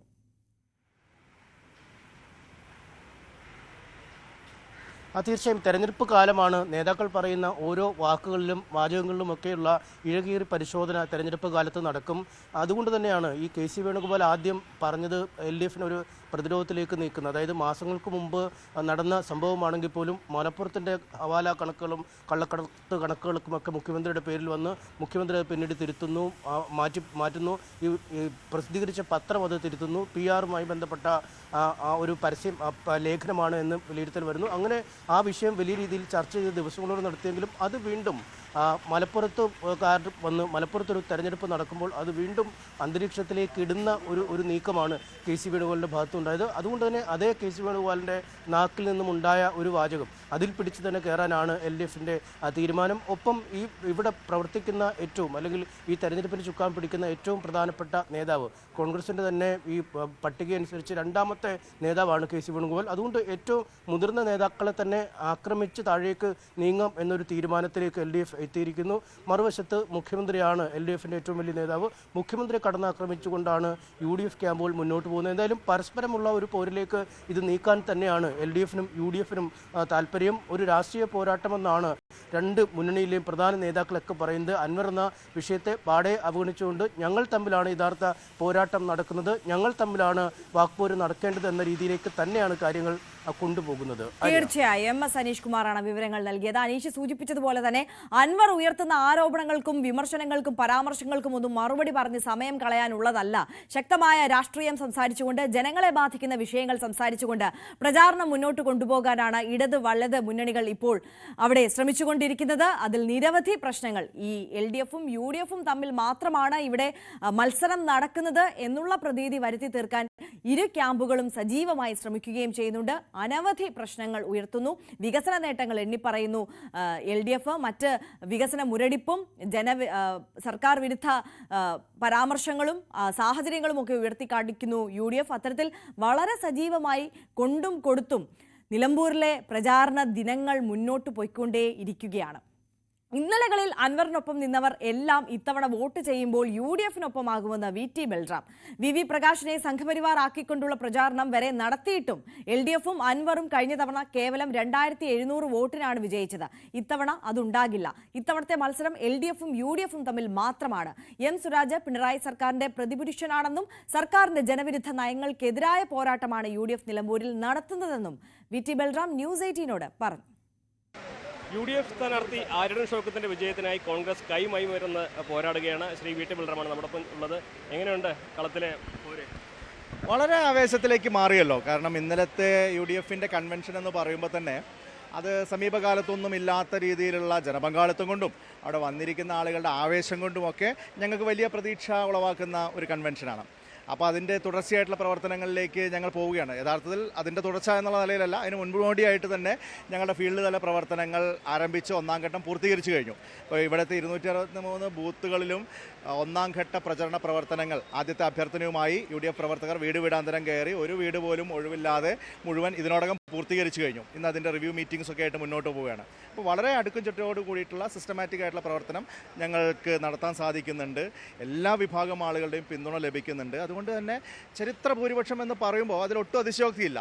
നല്ല ഭൂരിപക്ഷത്തിൽ തന്നെ ജയിക്കാൻ സാധിക്കും. അൻവറാണ് ഇതിന്റെ കാരണഭൂതനായുള്ള ആൾ തെരഞ്ഞെടുപ്പിന്. പക്ഷെ അൻവർ ഇപ്പോൾ UDFിനൊപ്പമല്ല. സ്വാഭാവികമായിട്ട് അത് ഏതെങ്കിലും തരത്തിൽ തിരിച്ചടി ഉണ്ടാക്കുമോ? ഇല്ല, അത് ബഹുമാനപ്പെട്ട KPC പ്രസിഡന്റ് തന്നെ കൃത്യമായിട്ട് പറഞ്ഞിട്ടുണ്ട്. അൻവർ എന്ന് പറയുന്നത് ഈ ഇലക്ഷനിൽ ഇനി മുതൽ ഞങ്ങളെ സംബന്ധിച്ച് ഒരു ഇറലവൻറ്റ് ഫാക്ടറാണ്. ഞങ്ങൾക്ക് കഴിഞ്ഞ 9 വർഷത്തെ പിണറായി വിജയൻ സർക്കാരിൻ്റെ ചെയ്തികളെക്കുറിച്ചാണ് ജനങ്ങളോട് സംസാരിക്കാനുള്ളത്. കാരണം അത്രത്തോളം ശക്തമായ ഭരണവിരുദ്ധ വികാരം ഇവിടെ നിലനിൽക്കുന്നുണ്ട്. അപ്പോൾ അതിലാണ് ഞങ്ങൾ പ്രതീക്ഷ അർപ്പിക്കുന്നത്. ഓരോ വിഭാഗം ജനങ്ങളും പരാതിക്കാരാണ്. ഇപ്പോൾ മലയോര മേഖലയിലുള്ള കർഷകരാണെങ്കിൽ അവർക്ക് വന്യമൃഗങ്ങളുടെ ശല്യം ഉണ്ടാകുമ്പോൾ വനംവകുപ്പ് നോക്കുകുത്തിയാവുകയാണ്. അവർക്ക് യാതൊരു തരത്തിലുള്ള സഹായം ലഭിക്കുന്നില്ല. ആ നിലയിൽ മരണങ്ങൾ പോലും ഉണ്ടാകുമ്പോൾ പോലും സർക്കാരിൻ്റെ സഹായഹസ്തം എത്തുന്നില്ല. ആ പരാതിയുണ്ട്. അതോടൊപ്പം ചെറുപ്പക്കാരുടെ പരാതിയുണ്ട്, PSC നിയമനങ്ങൾ നടക്കാത്തതിൻ്റെ പരാതിയുണ്ട്, ആശാവർക്കർമാരുടെ പരാതിയുണ്ട്, ക്ഷേമനിധി പെൻഷനുകൾ പലതും 1.5 വർഷം മുടങ്ങുന്ന അനുഭവമുണ്ട്. അതിരൂക്ഷമായിട്ടുള്ള വിലക്കയറ്റം മുഴുവൻ ജനവിഭാഗങ്ങളെയും ബുദ്ധിമുട്ടിക്കുന്നുണ്ട്. ഇവിടുത്തെ നിലമ്പൂരുമായി ബന്ധപ്പെട്ട പ്രത്യേകമായിട്ടുള്ള വികസന പ്രശ്നങ്ങൾ, ഇവിടുത്തെ KSRTC ബസ് സ്റ്റേഷനുമായിട്ട് ബന്ധപ്പെട്ട കാര്യങ്ങൾ, അതുപോലെ തന്നെ ഇവിടെ ആശുപത്രിയുടെ വികസനവുമായിട്ട് ബന്ധപ്പെട്ട കാര്യങ്ങൾ, ഇതൊക്കെ 9 വർഷം മുമ്പ് UDFിൻ്റെ ഒരു ജനപ്രതിനിധി ഇവിടെ നിന്ന് അരങ്ങൊഴിയുന്ന അവസ്ഥയിൽ എങ്ങനെയായിരുന്നോ അതേ അവസ്ഥയിൽ നിൽക്കുകയാണ്. യഥാർത്ഥത്തിൽ കഴിഞ്ഞ ദിവസം മന്ത്രി V ശിവൻകുട്ടി തന്നെ വളരെ കൃത്യമായിട്ട് പറഞ്ഞല്ലോ, 9 വർഷമായിട്ട് നിലമ്പൂരിൽ ഒന്നും നടക്കുന്നില്ല എന്നുള്ളത്. അത് അദ്ദേഹം ആരെ ഉദ്ദേശിച്ച് പറഞ്ഞതായാലും അദ്ദേഹം കൂടി ഇപ്പോൾ ഉൾപ്പെടുന്ന ഗവൺമെൻറ്റിൻ്റെ കഴിഞ്ഞ 9 വർഷത്തെ പ്രവർത്തനത്തെക്കുറിച്ചുള്ള ഏറ്റവും സത്യസന്ധമായിട്ടുള്ളൊരു വിലയിരുത്തലാണ്. ആ വിലയിരുത്തൽ തന്നെയാണ് ഈ നിലമ്പൂരിലെ ജനങ്ങൾക്കുള്ളത്. അതുകൊണ്ട് തന്നെ ഞങ്ങൾക്ക് നല്ല ഭൂരിപക്ഷത്തോടു കൂടി ജയിക്കാൻ സാധിക്കും. കോൺഗ്രസ് വോട്ട് ഭിന്നിപ്പിക്കാൻ ശ്രമം നടത്തുന്നുണ്ടല്ലോ. ഇന്നലെ VV പ്രകാശിൻ്റെ വീട്ടിൽ പോയതും അവിടെ ഒരു അത്തരത്തിലുള്ള സന്ദർശനം നടത്തിയത് അതിൻ്റെ ഭാഗമായിട്ടല്ലേ? എങ്ങനെയാണ് അതിനെ കാണുന്നത്? പ്രകാശേട്ടൻ കഴിഞ്ഞ തവണ മത്സരിച്ച സമയത്ത് ഈ അൻവർ നടത്തിയ പ്രചരണങ്ങളുടെയൊക്കെ വീഡിയോ ഇപ്പോഴും സാമൂഹ്യ മാധ്യമങ്ങളിലൂടെ നമ്മൾ കാണുന്നുണ്ടല്ലോ. പ്രകാശേട്ടനെ പോലെ അങ്ങേയറ്റത്തെ കൃത്യമായ മതനിരപേക്ഷ ബോധ്യമുള്ള ഞങ്ങളടക്കമുള്ള തലമുറയ്ക്ക് മുമ്പിൽ എക്കാലത്തും സംഘപരിവാർ ഭീകരത അത് ഇത്രത്തോളം ശക്തിപ്പെടുകയോ അല്ലെങ്കിൽ ഇത്രത്തോളം ജനങ്ങൾക്കിടയിൽ ചർച്ചയാകുകയോ ചെയ്യുന്നതിന് മുൻപുള്ള കാലഘട്ടത്തിൽ തന്നെ ഇവരാണ് യഥാർത്ഥത്തിൽ ഇന്ത്യൻ ജനാധിപത്യത്തിന് അപകടം എന്ന് ഞങ്ങളെയൊക്കെ പഠിപ്പിച്ചിട്ടുള്ള ആ നിലയിൽ പ്രത്യയശാസ്ത്രപരമായി തന്നെ സംഘപരിവാറിനെ എതിർത്തിട്ടുള്ള ഒരു നേതാവാണ്. കൃത്യമായിട്ടുള്ള മതേതര നിലപാട് വ്യക്തിജീവിതത്തിലും വെച്ച് പുലർത്തുന്ന ആളാണ് പ്രകാശേട്ടൻ. ഞങ്ങൾക്കൊക്കെ ആ നിലയിൽ വലിയൊരു മാതൃകയായിരുന്നു അദ്ദേഹം. അപ്പോൾ അദ്ദേഹത്തെ പോലും സംഖ്യയാക്കുന്ന തരത്തിലുള്ള പ്രചരണമാണ് അദ്ദേഹം മുമ്പ് നടത്തിയത്. പിന്നെ ഈ പ്രചരണമൊക്കെ നടത്തിയതിന് ശേഷവും LDF പ്ലസ് അൻവർ കഴിഞ്ഞ തവണ വെറും 2700 വോട്ടിൻ്റെ ഒരു നേരിയ മാർജിനിലാണല്ലോ ഇവിടെ ജയിക്കുന്നത്. അപ്പോൾ അതിനെയൊക്കെ മറികടക്കാൻ കഴിയുന്ന നല്ല അന്തരീക്ഷം രാഷ്ട്രീയമായി തന്നെ ഞങ്ങൾക്കുണ്ട്. അതോടൊപ്പം ശക്തമായിട്ടുള്ള ഭരണവിരുദ്ധ വികാരമുണ്ട്. മുൻപെന്നത്തേക്കാളും ചിട്ടയായ പ്രവർത്തനം ഞങ്ങൾക്ക് കാഴ്ചവെക്കാൻ സാധിക്കുന്നുണ്ട്. അതിൻ്റെയൊക്കെ അടിസ്ഥാനത്തിലാണ് പറയുന്നത്, ഒരു വോട്ട് പോലും ചോരില്ല, മുഴുവൻ ആളുകളും കൂടുതലായി ഞങ്ങളോടൊപ്പം അണിനിരക്കും. ഇന്നലകളിൽ അൻവറിനൊപ്പം നിന്നിരുന്ന ആളുകൾ, LDFനൊപ്പം നിന്നിരുന്ന ആളുകൾ, അവരൊക്കെ തന്നെ ഇത്തവണ ഒരു നല്ല നിലയിൽ ഞങ്ങളെ പിന്തുണയ്ക്കുമെന്നാണ് പ്രതീക്ഷിക്കുന്നത്. കളഞ്ഞ സ്ഥാനാർത്ഥിയാണ് സ്വരാജ് എന്നാണ് ഇടതുപക്ഷം പറയുന്നത്. ഏറ്റവും മികച്ച സ്ഥാനാർത്ഥിയാണ്, ഏറ്റവും യോഗ്യനായ വ്യക്തിയാണ് ഇവിടെ മത്സരിക്കാനെന്നാണ്. സ്വരാജിൻ്റെ വിജയസാധ്യതകൾ നാട്ടുകാരെന്ന നിലയ്ക്ക് ഒരുപാട് ആഴത്തിലുള്ള ബന്ധങ്ങളുണ്ട് എന്നൊക്കെയാണ് പറയുന്നത്. എങ്ങനെ കാണുന്നു സ്വരാജ് എന്ന സ്ഥാനാർത്ഥിയെ? സ്വരാജിനെ ഞാൻ നോക്കിക്കാണുന്നത് പിണറായി വിജയൻ സർക്കാരിൻ്റെ ഒരു പ്രതിരൂപം എന്നുള്ള നിലയിലാണ്. അതുകൊണ്ട് തന്നെയാണ് ഞങ്ങളുടെ വിജയപ്രതീക്ഷ വർദ്ധിക്കുന്നതും. കാരണം ആ സർക്കാരിനെയാണ് ഈ നാട്ടിലെ ജനങ്ങൾ വിലയിരുത്തുന്നത്. സ്വരാജ് ഒരു സാധാരണ കമ്മ്യൂണിസ്റ്റുകാരനല്ല. CPMൻ്റെ ഏറ്റവും ശക്തനായ ഒരു വക്താവാണ്. ഏത് കാര്യത്തെയും കണ്ണടച്ച് ന്യായീകരിക്കുന്ന ആളാണ് അദ്ദേഹം. അന്താരാഷ്ട്ര വിഷയങ്ങളെക്കുറിച്ചൊക്കെ സംസാരിക്കും. പക്ഷേ സെക്രട്ടേറിയറ്റിൽ, ഭരണസിരാ കേന്ദ്രത്തിൽ ഭരണാധികാരികളുടെ മൂക്കിന് കീഴെ മാസങ്ങളോളം ഈ നാട്ടിലെ അടിസ്ഥാന ജനവിഭാഗത്തിൽപ്പെട്ട ആളുകൾ സമരം ചെയ്യുമ്പോൾ അതിനെ അവഗണിക്കുക എന്ന് പറയുന്ന CPMൻ്റെ രാഷ്ട്രീയ തീരുമാനത്തെ പ്രതിനിധീകരിക്കുന്ന ഒരു വ്യക്തിയാണ് അദ്ദേഹം. അപ്പോൾ ആ നിലയിൽ പാർട്ടിയുടെ ഒരു എല്ലാ നിലയ്ക്കും ഒരു പ്രതിപുരുഷനായിട്ടുള്ള ഒരു സ്ഥാനാർത്ഥിയെ ഞങ്ങൾക്ക് എതിരായിട്ട് കിട്ടുന്നു എന്നുള്ളത് ഞങ്ങൾ ഈ തെരഞ്ഞെടുപ്പിൽ മുന്നോട്ട് വയ്ക്കുന്ന രാഷ്ട്രീയത്തെ കൂടുതൽ ജനങ്ങളിലേക്ക് എത്തിക്കാൻ ഞങ്ങൾക്ക് സഹായകരമാണ് എന്നുള്ളതാണ് വിലയിരുത്തൽ. LDFും UDFും തമ്മിൽ മാത്രമാണ് പോരാട്ടം അല്ലേ? അങ്ങനെ തന്നെയാണ് തീർച്ചയായിട്ടും. മൂന്നാമത്തെ നാലാമത്തെയോ ഫാക്ടേഴ്സ് ഒന്നും ഇവിടെ റെലവൻ്റായിട്ട് ഈ ഘട്ടത്തിൽ തോന്നുന്നില്ല. തീർച്ചയായിട്ടും ഞങ്ങളെ സംബന്ധിച്ച് പിണറായി വിജയൻ സർക്കാരിൻ്റെ കഴിഞ്ഞ 9 വർഷത്തെ ദുർഭരണത്തെ വിലയിരുത്താനുള്ള ജനങ്ങൾക്ക് കിട്ടുന്ന ഒരുപക്ഷെ ഈ നിയമസഭാ കാലയളവിനുള്ളിൽ കിട്ടുന്ന അവസാനത്തെ അവസരമാണ്. അത് നല്ല നിലയിൽ തന്നെ ജനങ്ങൾ വിനിയോഗിക്കുമെന്ന് പ്രതീക്ഷിക്കുന്നു. ആത്മവിശ്വാസത്തോടെ മുന്നേറുകയാണ് UDFിൻ്റെ പ്രചരണം. പ്രജിത് തോങ്ങാടനൊപ്പം CB അനുമോദ്, ന്യൂസ് 18. നിലമ്പൂരിൽ മത്സരം LDFും UDFും തമ്മിലാണ്. അൻവർ എന്ന ഫാക്ടർ അവിടെ അപ്രസക്തമാണ് എന്നത് തന്നെയാണ് LDF ക്യാമ്പിനും പറയാനുള്ളത്. സർക്കാരിന്റെ വികസന നിലപാടുകൾക്കുള്ള അംഗീകാരം നിലമ്പൂരിൽ ലഭിക്കുമെന്ന് CK ശശീന്ദ്രൻ. മണ്ഡലത്തിൽ LDFും UDFും തമ്മിലാണ് പോരാട്ടം. വികസനവും വികസനത്തെ തടയുന്നവരും തമ്മിലുള്ള രാഷ്ട്രീയ പോരാട്ടമാണ് ചർച്ചയാവുകയെന്നും മറ്റൊന്നും തെരഞ്ഞെടുപ്പിനെ സ്വാധീനിക്കില്ലെന്നും CK ശശീന്ദ്രൻ ന്യൂസ് 18നോട് പറഞ്ഞു. M സ്വരാജിൻ്റെ വിജയത്തിന് വേണ്ടി കൈമൈ മറന്ന് പ്രവർത്തിക്കുകയാണ് ഇടതുപക്ഷം.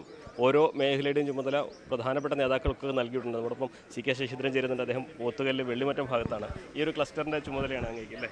അതെ, പനങ്കയം. എന്താണ് ഈ തുടക്കത്തിലുള്ളൊരു വിലയിരുത്തൽ? LDF സ്ഥാനാർത്ഥി പ്രഖ്യാപനം തന്നെ വലിയ ആവേശത്തോടെയാണ് നിലമ്പൂർ മണ്ഡലത്തിലെ ജനങ്ങൾ ഏറ്റെടുത്ത് നമുക്ക് കാണാൻ വേണ്ടി കഴിയും. കേരളത്തിൽ ഇടതുപക്ഷ ജനാധിപത്യ മുന്നണി സർക്കാർ നടത്തുന്ന വികസന പ്രവർത്തനങ്ങൾക്ക് നാടാകെ രാഷ്ട്രീയത്തിന് അതീതമായിട്ടുള്ള ഒരു പൊതു സ്വീകാര്യത നേടാൻ വേണ്ടി കഴിഞ്ഞിട്ടുണ്ട്. തീർച്ചയായിട്ടും നിലമ്പൂർ മണ്ഡലത്തിലും അതിൻ്റെ ഭാഗമായിട്ട് വലിയ സ്വീകാര്യത ഇടതുപക്ഷ ജനാധിപത്യ മുന്നണിക്ക് കിട്ടും. ഈ പോത്തുകല്ല് പഞ്ചായത്തുകാരനും കൂടിയാണ് സ്ഥാനാർത്ഥി, ഈ പ്രദേശത്തുകാരനാണ്.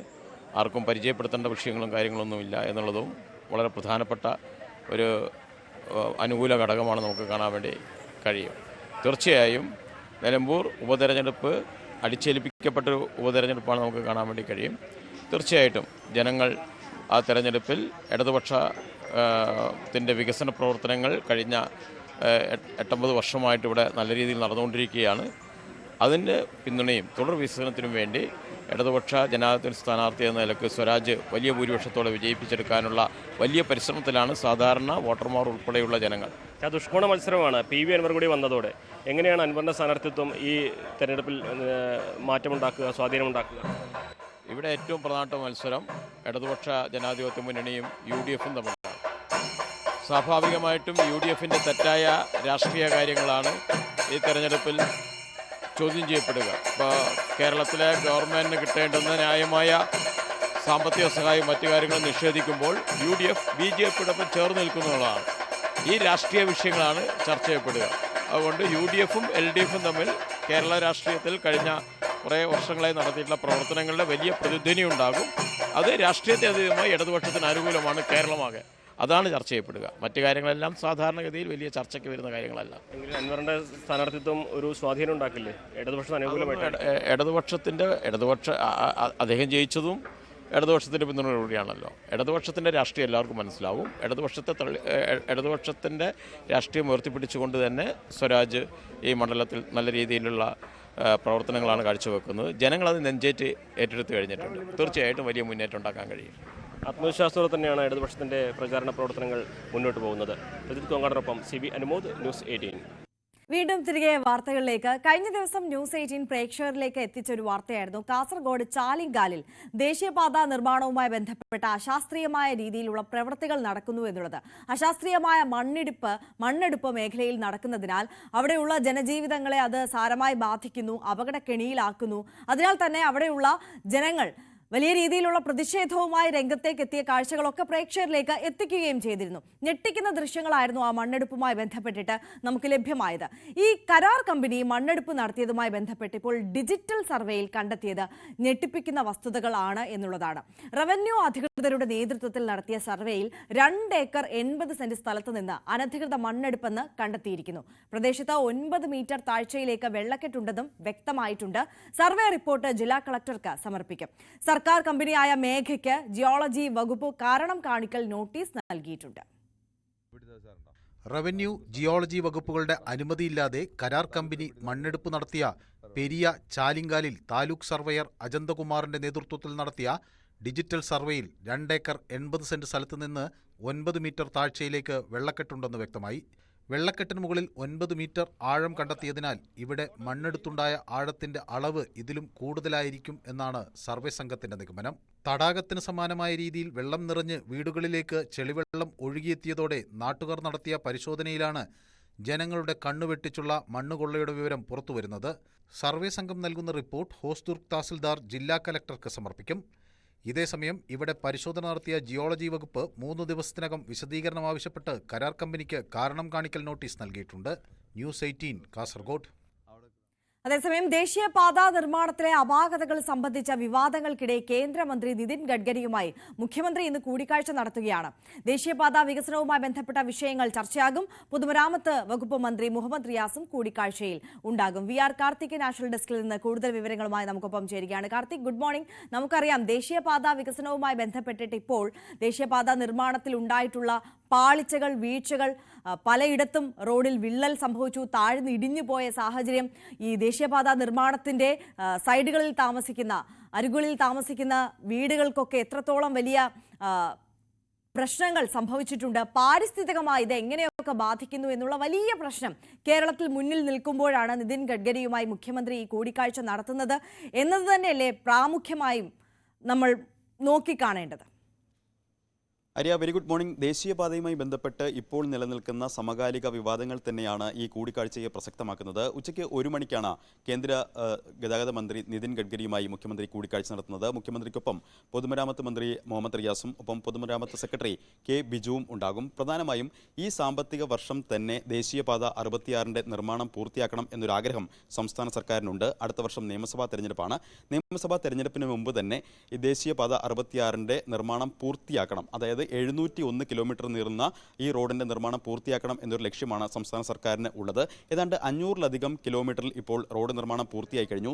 ദേശീയപാത 66ൽ 22 സ്ട്രെച്ചുകളാണുള്ളത്. ഇതിൽ 7 സ്ട്രെച്ചുകളുടെ നിർമ്മാണം പൂർണ്ണമായും പൂർത്തിയായി. 4 സ്ട്രെച്ചുകളുടെ നിർമ്മാണം അവസാന ഘട്ടത്തിലാണ്. പക്ഷേ 17 സ്ട്രെച്ചുകളിൽ ഇപ്പോഴും നിർമ്മാണ പുരോഗതി മന്ദഗതിയിലാണ് എന്നൊരു അഭിപ്രായം സംസ്ഥാന സർക്കാരിനുണ്ട്. പ്രധാനമായും ഇക്കാര്യം തന്നെയാവും ഇന്നത്തെ യോഗത്തിൽ ചർച്ചയാവുക. അതിനൊപ്പം തന്നെ മെയ് 31-നായിരുന്നു മലപ്പുറം ജില്ലയിലൂടെ കടന്നു പോകുന്ന ദേശീയപാതയുടെ വളാഞ്ചേരി രാമനാട്ടുകര സ്ട്രെച്ച് കമ്മീഷൻ ചെയ്യാൻ തീരുമാനിച്ചിരുന്നത്. അതിനിടയിലാണ് അപ്രതീക്ഷിതമായി മലപ്പുറം കൂരിയാട് ഇത്തരത്തിലൊരു സംഭവം ഉണ്ടാകുന്നത്.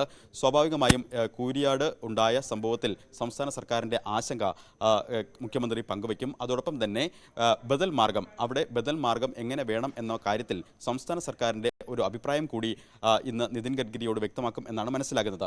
നിലവിൽ കൂരിയാട് വയഡക്റ്റാണ് ഉദ്ദേശിക്കുന്നത്. വയഡക്റ്റ് നിർമ്മാണം 6 മാസത്തിനുള്ളിൽ പൂർത്തിയാക്കും എന്ന് കരാർ കമ്പനി ദേശീയപാത അതോറിറ്റിയെ അറിയിച്ചിട്ടുണ്ട്.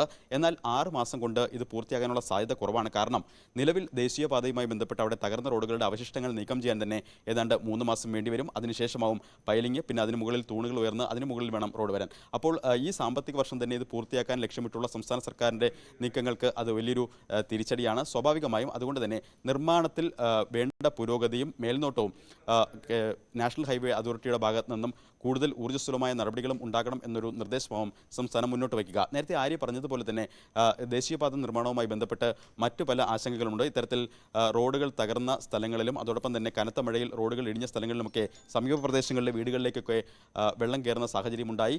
അവിടുത്തെ ജനവാസ മേഖലയിൽ അത് വലിയ ബുദ്ധിമുട്ടുകൾ സൃഷ്ടിക്കുന്നുണ്ടായി.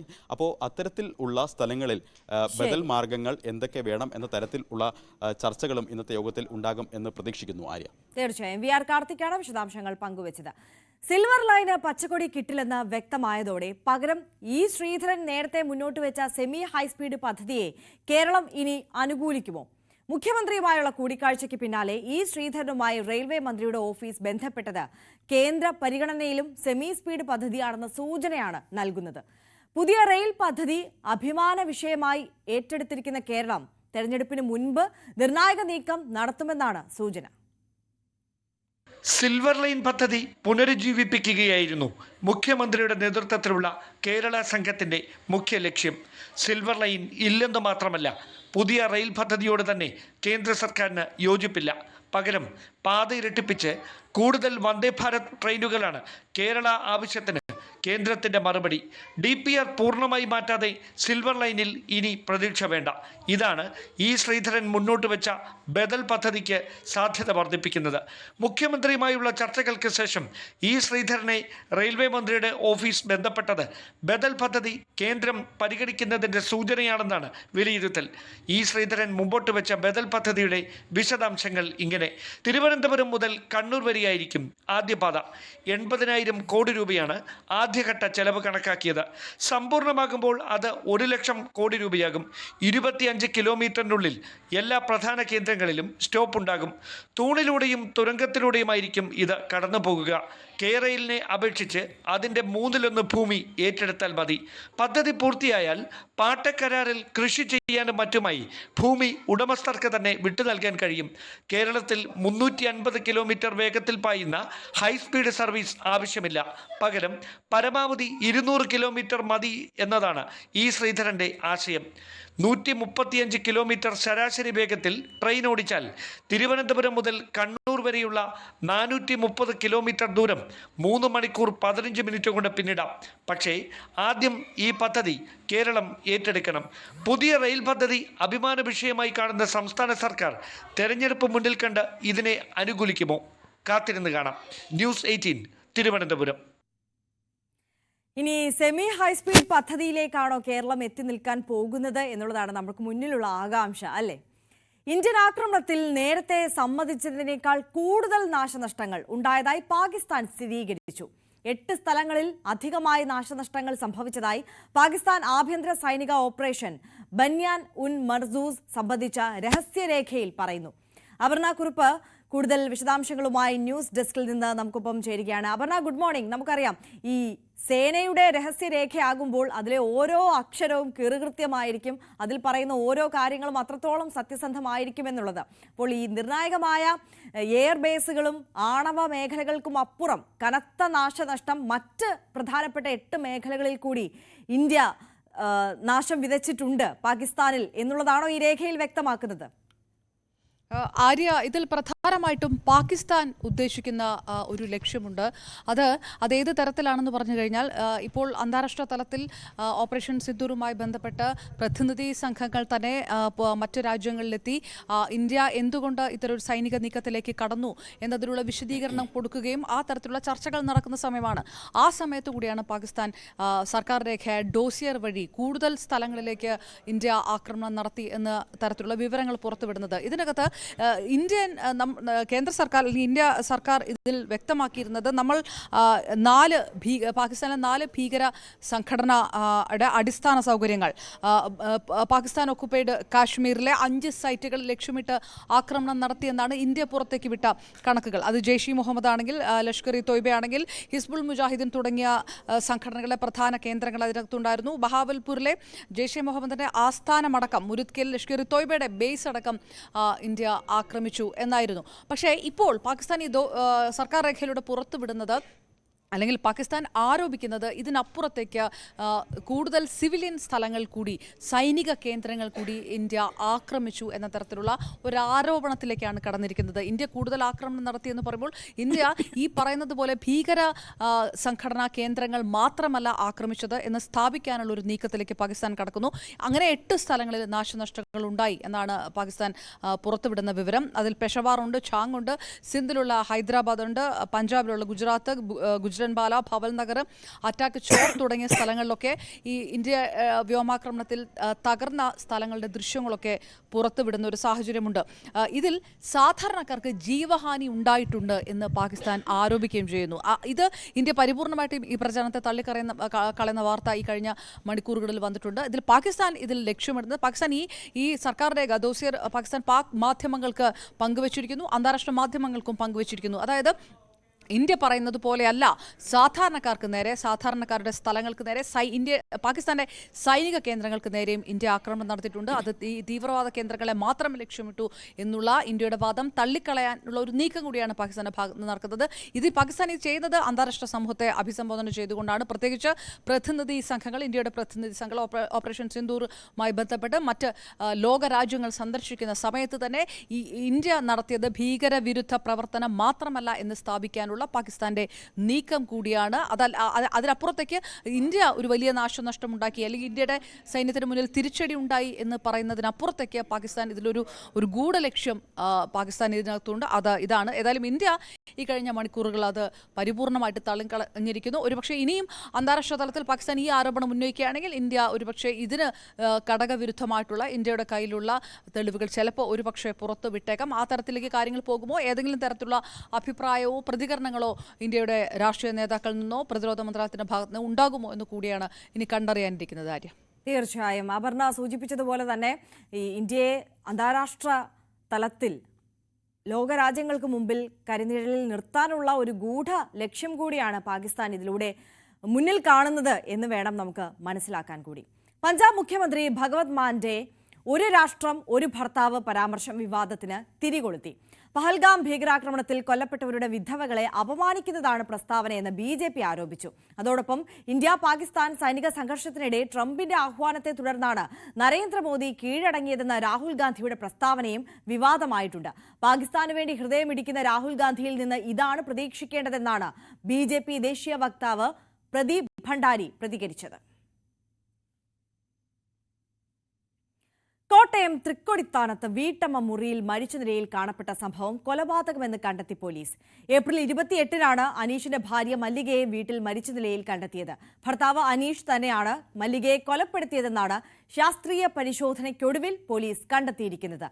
ശ്രീജിത്ത് കൂടുതൽ വിവരങ്ങളുമായി ചേരുകയാണ്. Sreejith, good morning. ഈ കൊലപാതകമാണ് എന്ന് സ്ഥിരീകരിക്കുന്നതിലേക്ക് പോലീസ് ഏതൊക്കെ വഴിയിലൂടെയാണ് എത്തിയത്?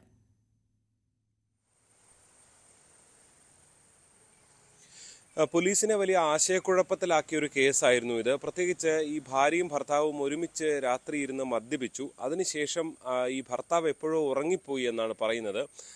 ഈ ഭാര്യ രാവിലെ എണീക്കുമ്പോൾ ഭാര്യയെ മരിച്ച നിലയിൽ കാണപ്പെടുകയായിരുന്നു. കഴുത്തിനൊരു മുറിവ് ഉണ്ടായിരുന്നു. ഈ മുറിവ് മരണത്തിലേക്ക് നയിച്ചതാകാം കാരണം എന്നൊക്കെയുള്ള പ്രാഥമിക വിലയിരുത്തലുകൾ ആദ്യഘട്ടത്തിൽ വന്നിരുന്നു. പക്ഷേ പോലീസിനെ സംബന്ധിച്ച് വലിയ സംശയങ്ങളുണ്ടായിരുന്നു. അതിനൊടുവിലാണ് ഈ പോസ്റ്റ്മോർട്ടം പരിശോധനയുടെ വിശദ റിപ്പോർട്ടിനായി അവർ കാത്തിരുന്നത്. എന്തായാലും നീതു എം ബാബു എന്ന ഫോറൻസിക് സർജനാണ് ഇത് ചെയ്തത്. അവർ വിശദമായ പരിശോധനയിലാണ് ഇതിലൊരു കൊലപാതകമുണ്ട് എന്ന് കണ്ടെത്തിയത്. ആദ്യഘട്ടത്തിൽ ഈ അനീഷിനെ ചോദ്യം ചെയ്യുമ്പോൾ ആത്മഹത്യ ചെയ്തതാണെന്ന് പറയുന്നു. പക്ഷേ പിന്നീട് ഈ വിശദമായ രേഖകളുടെ അടിസ്ഥാനത്തിൽ, തെളിവുകളുടെ അടിസ്ഥാനത്തിൽ ചോദ്യം ചെയ്തപ്പോഴാണ് പ്രതിയും അനീഷും ഇത് സമ്മതിച്ചത്. അതായത് അന്ന് രാത്രി ഉണ്ടായത് ഇരുവരും തമ്മിൽ തർക്കമുണ്ടാകുന്നു, മദ്യപാനത്തിനിടെ തർക്കമുണ്ടാകുന്നു. തുടർന്ന് കഴുത്ത് ഞെരിച്ചാണ് കൊലപ്പെടുത്തിയത്. അതിനുശേഷം ആത്മഹത്യ എന്ന് വരുത്തി തീർക്കാൻ കഴുത്തിലൊരു മുറിവ് അനീഷ് തന്നെ ഒരു കത്തി കൊണ്ട് ഉണ്ടാക്കുകയാണ് ചെയ്തത് എന്ന് അനീഷ് തന്നെ മൊഴി നൽകിയിട്ടുണ്ട്. ഈ കഴുത്തിലൊരു മുറിവ് ആണ് എന്ന് ഉണ്ടായതുകൊണ്ട് തന്നെ പോലീസിൻ്റെ ആദ്യ ശ്രദ്ധ അതിലേക്കായിരുന്നു. പക്ഷേ സംശയങ്ങൾ ഒരുപാട് ബാക്കിയായിരുന്നു. ഇങ്ങനെ കഴുത്തിൽ മുറിച്ച് ഇങ്ങനെ കൊലപാതകം ചെയ്യാൻ കഴിയുമോ എന്നൊക്കെയുള്ള സംശയങ്ങൾ ബാക്കിയായിരുന്നു.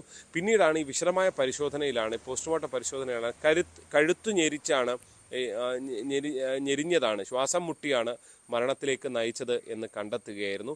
എന്തായാലും ഒരല്പം ഏപ്രിൽ 28-ന് നടന്ന സംഭവമാണ്. അന്ന് മുതൽ തന്നെ പോലീസ് ഈ കേസിന് പിന്നിലുണ്ടായിരുന്നു. എന്തായാലും ഈ ശാസ്ത്രീയ പരിശോധനാ ഫലമാണ് ഇതിൽ ഒരു നിർണായകമായ വഴിത്തിരിവായത്. അനീഷിനെ അറസ്റ്റ് ചെയ്തിട്ടുണ്ട്, അനീഷിനെ റിമാൻഡ് ചെയ്യുകയും ചെയ്തിട്ടുണ്ട്. ശരി, ജി ശ്രീജിത്താണ് വിവരങ്ങൾ നൽകിയത്. എന്തായാലും ആത്മഹത്യ എന്ന് വരുത്തി തീർക്കാൻ ശ്രമിച്ച ഒരു കേസ് അത് കൊലപാതകമെന്ന് സ്ഥിരീകരിക്കാൻ കഴിയുന്ന തെളിവുകളിലേക്ക് പോലീസിന് എത്താൻ കഴിഞ്ഞു. അത് പ്രതിക്ക് തക്കതായ ശിക്ഷ ലഭ്യമാക്കാൻ പോലീസിന് കഴിയുന്നു എന്നുള്ളതാണ്. IB ഉദ്യോഗസ്ഥയുടെ ആത്മഹത്യാ കേസിൽ പോലീസ് കസ്റ്റഡിയിൽ ലഭിച്ച പ്രതി സുഗാൻ സുരേഷിനെ വിശദമായ തെളിവെടുപ്പിനായി ഇന്ന് കൊച്ചിയിലെത്തിക്കും. നെടുമ്പാശ്ശേരിക്ക് സമീപമുള്ള ഇയാളുടെ അപ്പാർട്ട്മെന്റിൽ ഉൾപ്പെടെ എത്തിച്ച് തെളിവെടുപ്പ് നടത്തുമെന്നാണ് അന്വേഷണ സംഘം നൽകുന്ന വിവരം. പ്രതിയുടെ ലൈംഗിക ശേഷി പരിശോധനയും ഉടൻ പൂർത്തിയാക്കും. 3 ദിവസത്തേക്കാണ് സുഗാന്തിനെ ഈസൽ ദിൻ അൽ ഹദ്ദാദ് ഹമാസിന്റെ സൈനിക നേതാവായി ചുമതലയേൽക്കുമെന്നാണ് സൂചന.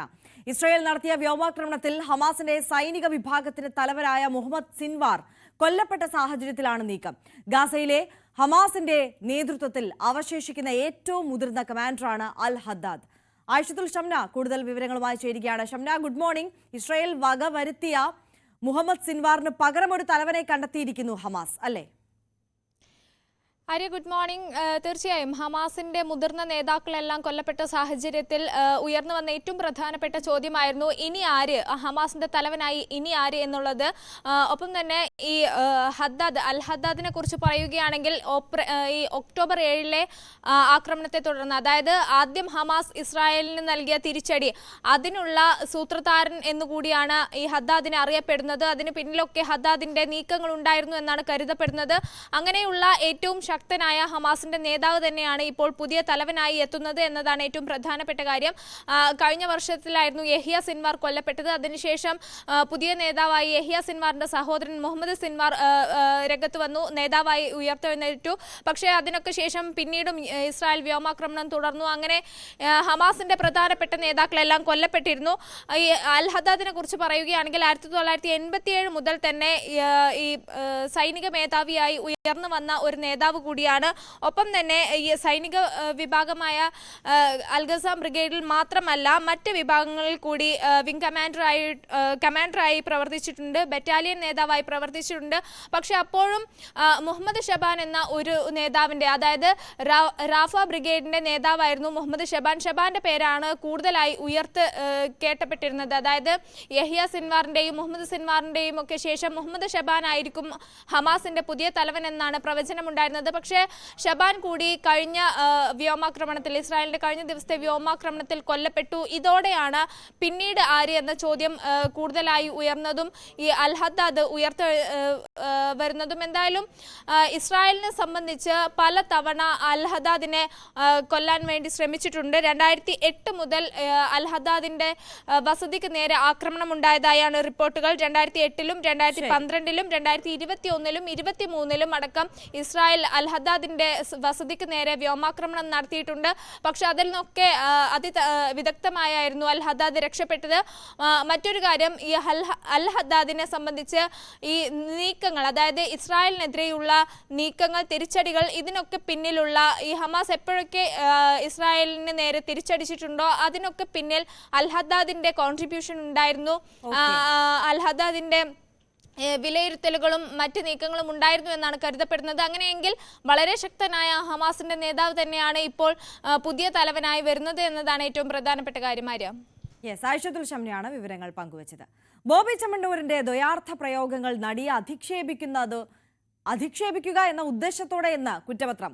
ലൈംഗിക അധിക്ഷേപ കേസിൽ ബോബി ചെമ്മണ്ണൂരിനെതിരെ കുറ്റപത്രം സമർപ്പിച്ചു. ബോബി ചെമ്മണ്ണൂരിനെതിരെ 2 വകുപ്പുകളാണ് ചുമത്തിയിരിക്കുന്നത്. ലൈംഗിക അധിക്ഷേപത്തിന് പുറമെ പിന്തുടർന്ന് ശല്യം ചെയ്തതിന്റെ വകുപ്പും ഉൾപ്പെടുത്തി. ആജ്ഞ രവീന്ദ്രൻ കൊച്ചിയിൽ നിന്ന് കൂടുതൽ വിവരങ്ങളുമായി ചേരുകയാണ്. ആജ്ഞ, ഗുഡ് മോർണിംഗ്. ബോബി ചെമ്മണ്ണൂരിന്റെ കുരുക്ക് മുറുക്കുന്ന തരത്തിലുള്ള കുറ്റപത്രം അങ്ങനെയാണോ സമർപ്പിക്കപ്പെട്ടിട്ടുള്ളത്?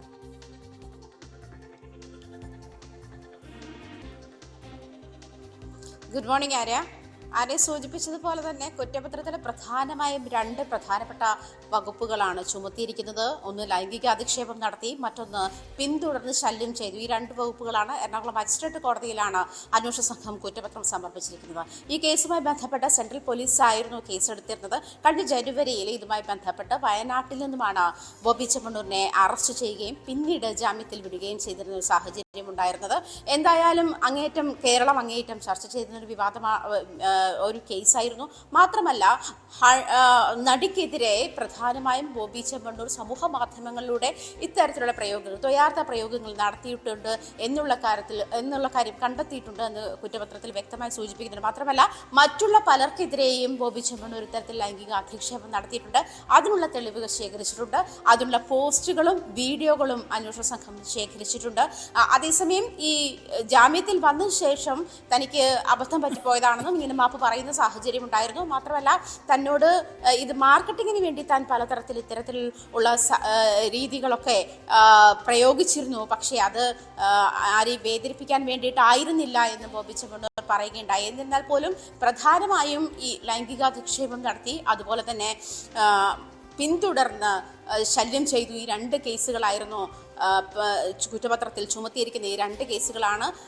ഈ ബോബി ചെമ്മണ്ണൂരിന് ആദ്യഘട്ടത്തിൽ ജാമ്യം നിഷേധിക്കുകയും പിന്നീട് ജയിലിൽ പോവുകയും തുടർന്നാണ് ജാമ്യം ഹൈക്കോടതി ജസ്റ്റിസ് PV കുഞ്ഞികൃഷ്ണന്റെ ബെഞ്ച് അനുവദിക്കുക. അത് ഉപാധികളോടെ തന്നെയാണ്. ആ സമയത്ത് തന്നെ ഇത്തരത്തിൽ ഒരു സ്ത്രീയെ ജഡ്ജ് ചെയ്യേണ്ടത് അവരുടെ വസ്ത്രധാരണ രീതിയോ അതല്ലെങ്കിൽ അപ്പിയറൻസിലല്ല എന്നുള്ള അമേരിക്കൻ സോഷ്യൽ വർക്കറുടെ ക്യാപ്ഷൻ ഉദ്ധരിച്ചുകൊണ്ടായിരുന്നു ആ സമയത്തും ജഡ്ജ് വളരെ അങ്ങേയറ്റം ശ്രദ്ധേയപ്പെട്ട ഒരു വിധിന്യായം കൂടി ആയിരുന്നു ജസ്റ്റിസ് PV കുഞ്ഞികൃഷ്ണൻ്റേത്.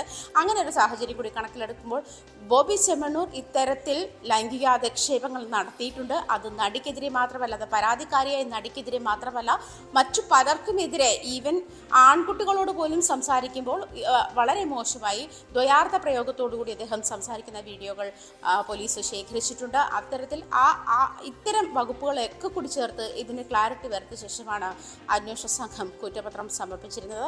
എറണാകുളം ACP ജയകുമാറിന്റെ നേതൃത്വത്തിലായിരുന്നു കേസ് അന്വേഷണം നടന്നിരുന്നത്.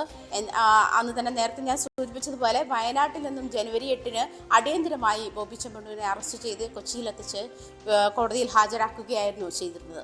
ആര്യ. ശരി, ആജ്ഞ രവീന്ദ്രനാണ് വിവരങ്ങൾ പങ്കുവച്ചത്.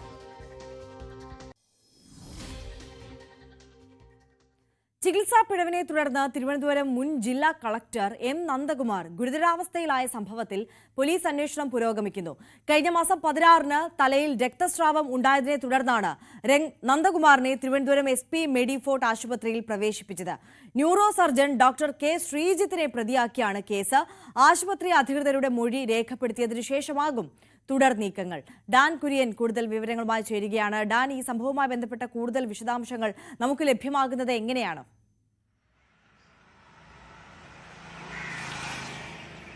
കഴിഞ്ഞ മെയ് 17-ാം തീയതിയായിരുന്നു ഈ തലച്ചോറിലെ രക്തസ്രാവത്തെ തുടർന്ന് അദ്ദേഹത്തിന് ശസ്ത്രക്രിയ നടത്തിയത്. പക്ഷേ ശസ്ത്രക്രിയ നടത്തിയതിനു ശേഷം അദ്ദേഹത്തിന് സാധാരണ അവസ്ഥയിലേക്ക്, ബോധാവസ്ഥയിലേക്ക് ഇതുവരെ തിരികെ വരാൻ കഴിഞ്ഞിട്ടില്ല. അദ്ദേഹം കോമ സ്റ്റേജിൽ തന്നെ തുടരുകയാണ്. ഇത് ഈ ന്യൂറോ സർജന്റെ, നേരത്തെ സൂചിപ്പിച്ച ന്യൂറോ സർജന്റെ ഭാഗത്തു നിന്നുണ്ടായ പിഴവാണ് ഇങ്ങനെ ഗുരുതരമായ ഒരു ആരോഗ്യ പ്രശ്നത്തിലേക്ക്, ജീവൻ അപകടത്തിലാകുന്ന തരത്തിലേക്ക് നന്ദകുമാറിനെ എത്തിച്ചത് എന്നാണ് അദ്ദേഹത്തിന്റെ മകൾ വഞ്ചിയൂർ പോലീസിന് നൽകിയിരിക്കുന്ന പരാതിയിൽ പറയുന്നത്. വഞ്ചിയൂർ പോലീസാണ് ഇതുമായി ബന്ധപ്പെട്ട കേസ് രജിസ്റ്റർ ചെയ്ത് അന്വേഷണം നടത്തുന്നത്.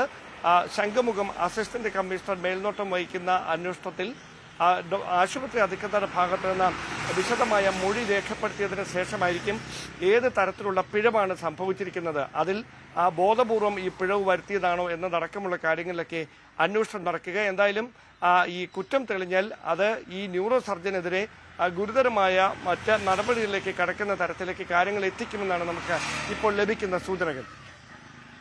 യെസ്, ഡാൻ കുര്യനാണ് വിശദാംശങ്ങൾ പങ്കുവച്ചത്. കഴിഞ്ഞ ദിവസം ഏറെ വിവാദമായതാണ് നമ്മുടെ ഫോർട്ട് ഹൈസ്കൂളിൽ, തിരുവനന്തപുരത്തെ ഫോർട്ട് ഹൈസ്കൂളിൽ പ്രവേശനോത്സവത്തിൽ പോക്സോ കേസ് പ്രതിയെ മുഖ്യാതിഥിയായി പങ്കെടുപ്പിച്ചു എന്നുള്ളത്. പ്രതി മുകേഷ് എം നായരെ ഉദ്ഘാടനമാക്കിയതിൽ ഇപ്പോൾ മാപ്പ് ചോദിച്ചിരിക്കുകയാണ് സംഘാടകർ. പശ്ചാത്തലം അറിയാതെയാണ് മുകേഷ് എം നായരെ പരിപാടിയിൽ പങ്കെടുപ്പിച്ചത്. സ്കൂളിനും പ്രധാന അധ്യാപകനുമുണ്ടായ വിഷമത്തിൽ മാപ്പ് ചോദിക്കുന്നുവെന്നും പശ്ചാത്തലം പരിശോധിക്കാത്തത് തങ്ങളുടെ ഭാഗത്തുണ്ടായ തെറ്റാണെന്നും സംഘാടകർ JCI ഇപ്പോൾ വ്യക്തമാക്കുകയാണ്. മാപ്പറിയിച്ച് സ്കൂളിന് സംഘാടകർ കത്തും അയച്ചിട്ടുണ്ട്. 11ാം വാർഷികം ആഘോഷിക്കുന്ന മോദി സർക്കാർ വിദ്യാഭ്യാസ മേഖലയിൽ കാര്യമായ നേട്ടമാണ് അവകാശപ്പെടുന്നത്. 3 പതിറ്റാണ്ടിന് ശേഷം ദേശീയ വിദ്യാഭ്യാസ നയം കാലാനുസൃത മാറ്റത്തിന് വിധേയമാക്കി. മാറുന്ന തൊഴിൽ ആവശ്യങ്ങൾക്ക് ഉതകുന്ന തരത്തിൽ വിദ്യാഭ്യാസ സമ്പ്രദായത്തെ പരിഷ്കരിച്ചുവെന്നും സർക്കാർ വ്യക്തമാക്കുന്നു. വിദ്യാഭ്യാസ രംഗത്തെ മാറ്റങ്ങൾ എണ്ണി പറയുകയാണ് കേന്ദ്ര സർക്കാർ. പുതിയ വിദ്യാഭ്യാസ നയം എടുത്തു പറയുന്നു. 30 വർഷത്തെ സമ്പ്രദായത്തിനാണ് മാറ്റം വരുത്തിയതെന്ന് കേന്ദ്ര സർക്കാർ അവകാശപ്പെടുന്നു. ഇന്ത്യൻ ധാർമ്മികതയിൽ വേരൂന്നിയതും ഇന്ത്യയെ ആഗോള വിജ്ഞാന സൂപ്പർ പവറായി മാറ്റാൻ ലക്ഷ്യമിടുന്നതുമാണ് പുതിയ നയം. ഉന്നത വിദ്യാഭ്യാസ സമ്പ്രദായത്തിലും ഒരു മാതൃകാപരമായ മാറ്റം ദേശീയ വിദ്യാഭ്യാസ നയം വിഭാവനം ചെയ്യുന്നു. കഴിഞ്ഞ 11 വർഷത്തിലുണ്ടായ പശ്ചാത്തല വികസന രംഗത്തെ ആശ്ചര്യപ്പെടുത്തുന്ന നേട്ടമാണ് സർക്കാർ ഉയർത്തിക്കാണിക്കുന്നത്. രാജ്യത്തുടനീളം പുതിയ IIT-കൾ, IIM-കൾ, മെഡിക്കൽ കോളേജുകൾ, സർവകലാശാലകൾ എന്നിവ റെക്കോർഡ് സംഖ്യയിലാണ് സ്ഥാപിച്ചത്. 2014 വരെ രാജ്യത്തുണ്ടായിരുന്നത് 8 എയിംസുകൾ, 82,533 മെഡിക്കൽ സീറ്റുകൾ, 16 IIT-കൾ, 13 IIM-കൾ, 723 സർവകലാശാലകൾ. എന്നാൽ ഇനി കഴിഞ്ഞ 10 വർഷത്തെ കണക്കുകൾ പരിശോധിക്കാം. അധികമായി വന്നത് 15 എയിംസുകൾ, 1,09,093 മെഡിക്കൽ സീറ്റുകൾ, 7 IIT-കൾ, 8 IIM-കൾ, 490 സർവകലാശാലകൾ, 780 അലോപ്പതി, 323 ഡെന്റൽ, 942 ആയുഷ് സ്ഥാപനങ്ങൾ ഉൾപ്പെടെ 2045 മെഡിക്കൽ കോളേജുകൾ പുതിയതായി വന്നു. ഇപ്പോൾ രാജ്യത്ത് എയിംസുകളുടെ എണ്ണം 2014 3 ഇരട്ടിയായി.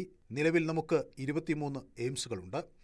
1,92,496 മെഡിക്കൽ സീറ്റുകൾ, 23 IIT-കൾ, 21 IIM-കൾ, 1213 സർവകലാശാലകൾ. ഇതാണ് നിലവിലെ കണക്ക്. PM ശ്രീ യോജനയ്ക്ക് കീഴിൽ 14,500 സ്കൂളുകൾ നവീകരിക്കുകയും വികസിപ്പിക്കുകയും ചെയ്തു. വിദ്യാഭ്യാസത്തോടൊപ്പം നൈപുണ്യ വികസനവും പരിഗണനയിൽ വന്നു. 1.63 കോടിയിലധികം യുവാക്കൾക്ക് പ്രധാനമന്ത്രിയുടെ കൗശൽ വികാസ് യോജനയ്ക്ക് കീഴിൽ നൈപുണ്യ പരിശീലനം ലഭിച്ചു. അതുവഴി അവരുടെ തൊഴിൽ സാധ്യതകൾ മെച്ചപ്പെട്ടു. 21ാം നൂറ്റാണ്ടിന്റെ ആവശ്യങ്ങൾ നിറവേറ്റുന്നതിനായി സർക്കാർ രാജ്യത്തെ വിദ്യാഭ്യാസ സമ്പ്രദായത്തെ ആധുനികവൽക്കരിക്കുകയാണെന്ന് പ്രധാനമന്ത്രി നരേന്ദ്രമോദി ആവർത്തിക്കുന്നു. ലോകോത്തര അറിവ് രാജ്യത്തെ ഓരോ വിദ്യാർത്ഥിയുടെയും കയ്യെത്തും ദൂരത്താണ്. ഇന്ത്യയുടെ സർവകലാശാല ക്യാമ്പസുകൾ ചലനാത്മക കേന്ദ്രങ്ങളായി വളർന്നു കഴിഞ്ഞു. ഒരു രാജ്യത്തിന്റെ ഭാവി അതിന്റെ യുവാക്കളെ ആശ്രയിച്ചിരിക്കുന്നു. അതുകൊണ്ട് ഇന്ത്യയുടെ ശോഭനമായ ഭാവിക്കായി അവരെ തയ്യാറാക്കേണ്ടത് അനിവാര്യമാണ്. ടാലന്റ്, ടെമ്പറമെന്റ് ആൻഡ് ടെക്നോളജി എന്നീ ത്രിമൂർത്തികൾ ഇന്ത്യയുടെ ഭാവിയെ പരിവർത്തനം ചെയ്യുമെന്ന് അടിവരയിട്ട് പറയുകയാണ് പ്രധാനമന്ത്രി Narendra Modi. News desk, News 18. Manu Bharath തയ്യാറാക്കിയ റിപ്പോർട്ടാണ് കണ്ടത്. ആഗോള പട്ടികയിലെ മൂല്യമേറിയ ടെക് കമ്പനി എന്ന ഖ്യാതിയുമായി മുകേഷ് അംബാനിയുടെ നേതൃത്വത്തിലുള്ള റിലയൻസ് ഇൻഡസ്ട്രീസ്. പട്ടികയിലെ ഏക ഇന്ത്യൻ സാന്നിധ്യവുമാണ് റിലയൻസ്. $216 ബില്യൺ വിപണി മൂല്യവുമായി റിലയൻസ് ഇൻഡസ്ട്രീസ് 23ാം സ്ഥാനത്താണ് ഉള്ളത്. മെറ്റ, ആപ്പിൾ, ആമസോൺ, ആൽഫാബെറ്റ് തുടങ്ങിയ നിരവധി വമ്പന്മാർ ആദ്യമായി ഇടം പിടിക്കുന്ന പട്ടികയിലാണ് റിലയൻസും സ്ഥാനം പിടിച്ചിരിക്കുന്നത്. ലിസ്റ്റ് ചെയ്ത ടോപ്പ് 30 ആഗോള ടെക്നോളജി കമ്പനികളുടെ പട്ടികയിലാണ് ശതകോടീശ്വര സംരംഭകനായ മുകേഷ് അംബാനിയുടെ റിലയൻസ് ഇൻഡസ്ട്രീസ് ഇടം പിടിച്ചിരിക്കുന്നത്. ട്രെൻഡ്സ് ആർട്ടിഫിഷ്യൽ ഇന്റലിജൻസ് എന്ന 340 പേജുള്ള റിപ്പോർട്ടിലാണ് ടോപ്പ് 30 കമ്പനികളുടെ പട്ടിക പ്രസിദ്ധീകരിച്ചിരിക്കുന്നത്. AI ടെക്നോളജി അതിവേഗത്തിൽ സ്വീകരിക്കുകയും ഇതിന്റെ സാധ്യതകൾ പരമാവധി ഉപയോഗിക്കുകയും ചെയ്യുന്ന കമ്പനികളെ കണ്ടെത്തുന്നതിന്റെ കൂടി ഭാഗമായാണ് പട്ടിക തയ്യാറാക്കിയിരിക്കുന്നത്. വിപണി മൂല്യത്തിന്റെ അടിസ്ഥാനത്തിലാണ് കമ്പനികളുടെ റാങ്കിംഗ് നിശ്ചയിച്ചിരിക്കുന്നത്. Microsoft, Nvidia, Apple, Amazon, Alphabet, Meta Platforms, Tesla, Broadcom തുടങ്ങിയ US ടെക്നോളജി ഭീമന്മാരാണ് പട്ടികയിലെ ആദ്യ 8 സ്ഥാനങ്ങളിൽ. $216 ബില്യൺ വിപണി മൂല്യവുമായി റിലയൻസ് ഇൻഡസ്ട്രീസ് 23ാം സ്ഥാനത്താണുള്ളത്. പട്ടികയിലെ പുതു കമ്പനിയായാണ് റിലയൻസ് ഇടം പിടിച്ചത്. ഈ വർഷം ചൈനയിൽ നിന്ന് 3 കമ്പനികളും ജർമ്മനിയിൽ നിന്ന് 2 കമ്പനികളും തായ്വാൻ, നെതർലാൻഡ്, ദക്ഷിണ കൊറിയ, ഇന്ത്യ എന്നിവിടങ്ങളിൽ നിന്ന് ഓരോ കമ്പനി വീതവുമാണ് ഏറ്റവും മൂല്യമേറിയ ടെക്നോളജി കമ്പനികളുടെ പട്ടികയിൽ ഇടം നേടിയത്. ഏറ്റവും അധികം ChatGPT മൊബൈൽ ആപ്പ് ഉപയോക്താക്കളുള്ളത് ഇന്ത്യയിലാണെന്നും റിപ്പോർട്ടിൽ പറയുന്നു. News desk, News 18. ഈ വർഷത്തെ ഹജ്ജ് തീർത്ഥാടനത്തിന് ഇന്ന് തുടക്കമാകും. ഹജ്ജ് കർമ്മങ്ങൾക്കായി അറഫയിലേക്ക് പുറപ്പെടാൻ ഹാജിമാർ ഇന്ന് മിനാ താഴ്വരയിൽ ഒത്തുചേരും. നാളെയാണ് ഹജ്ജിന്റെ സുപ്രധാന കർമ്മമായ അറഫ സംഗമം. രാത്രി വരെ അറഫയിൽ തങ്ങി മുസ്ദലിഫയിലേക്കും പിന്നീട് മിനായിലേക്കും യാത്ര തിരിക്കും. ശേഷം ജംറയിലെത്തി കല്ലേറ് കർമ്മം നിർവഹിക്കും. കബ്ബ തൊഫാമും സഫ മർവ പ്രയാണവും പൂർത്തിയാക്കി ബലികർമ്മം നടത്തി ഹാജിമാർ മുടി മുറിക്കുന്നതോടെ ഹജ്ജിന് അർദ്ധവിരാമമാകും. ഹജ്ജിന് ശേഷം ശനിയാഴ്ച ഗൾഫ് മേഖലയിലും ഞായറാഴ്ച സംസ്ഥാനത്തും വിശ്വാസികൾ ബലിപ്പെരുന്നാൾ ആഘോഷിക്കും. സംസ്ഥാനത്തു നിന്നും ഹജ്ജ് കമ്മിറ്റിക്കും സ്വകാര്യ ഗ്രൂപ്പുകൾക്കും കീഴിൽ 12,000 തീർത്ഥാടകരാണ് ഹജ്ജ് നിർവഹിക്കാനായി മക്കയിൽ എത്തിയത്. ഇനി നമ്മൾ നമ്മുടെ സ്പെഷ്യൽ ഡേ സെഗ്മെന്റിലേക്കാണ് രാവിലെയിൽ പോകുന്നത്. ആലപ്പുഴ വള്ളികുന്നം സ്വദേശികളായ ഹരികുമാർ ഷാരി ദമ്പതികളുടെ മകൾ ഹരിനന്ദനയുടെ ജന്മദിനമാണിന്ന്. അപ്പോൾ ഞങ്ങളുടെ പ്രിയപ്പെട്ട എഡിറ്റർ ശരത് ചേട്ടന്റെ സഹോദരിയുടെ മകൾ കൂടിയാണ് ഹരിനന്ദന. അപ്പോൾ ഹരിനന്ദനയ്ക്ക് എല്ലാവിധ ആശംസകളും അറിയിക്കുകയാണ്. A very happy birthday.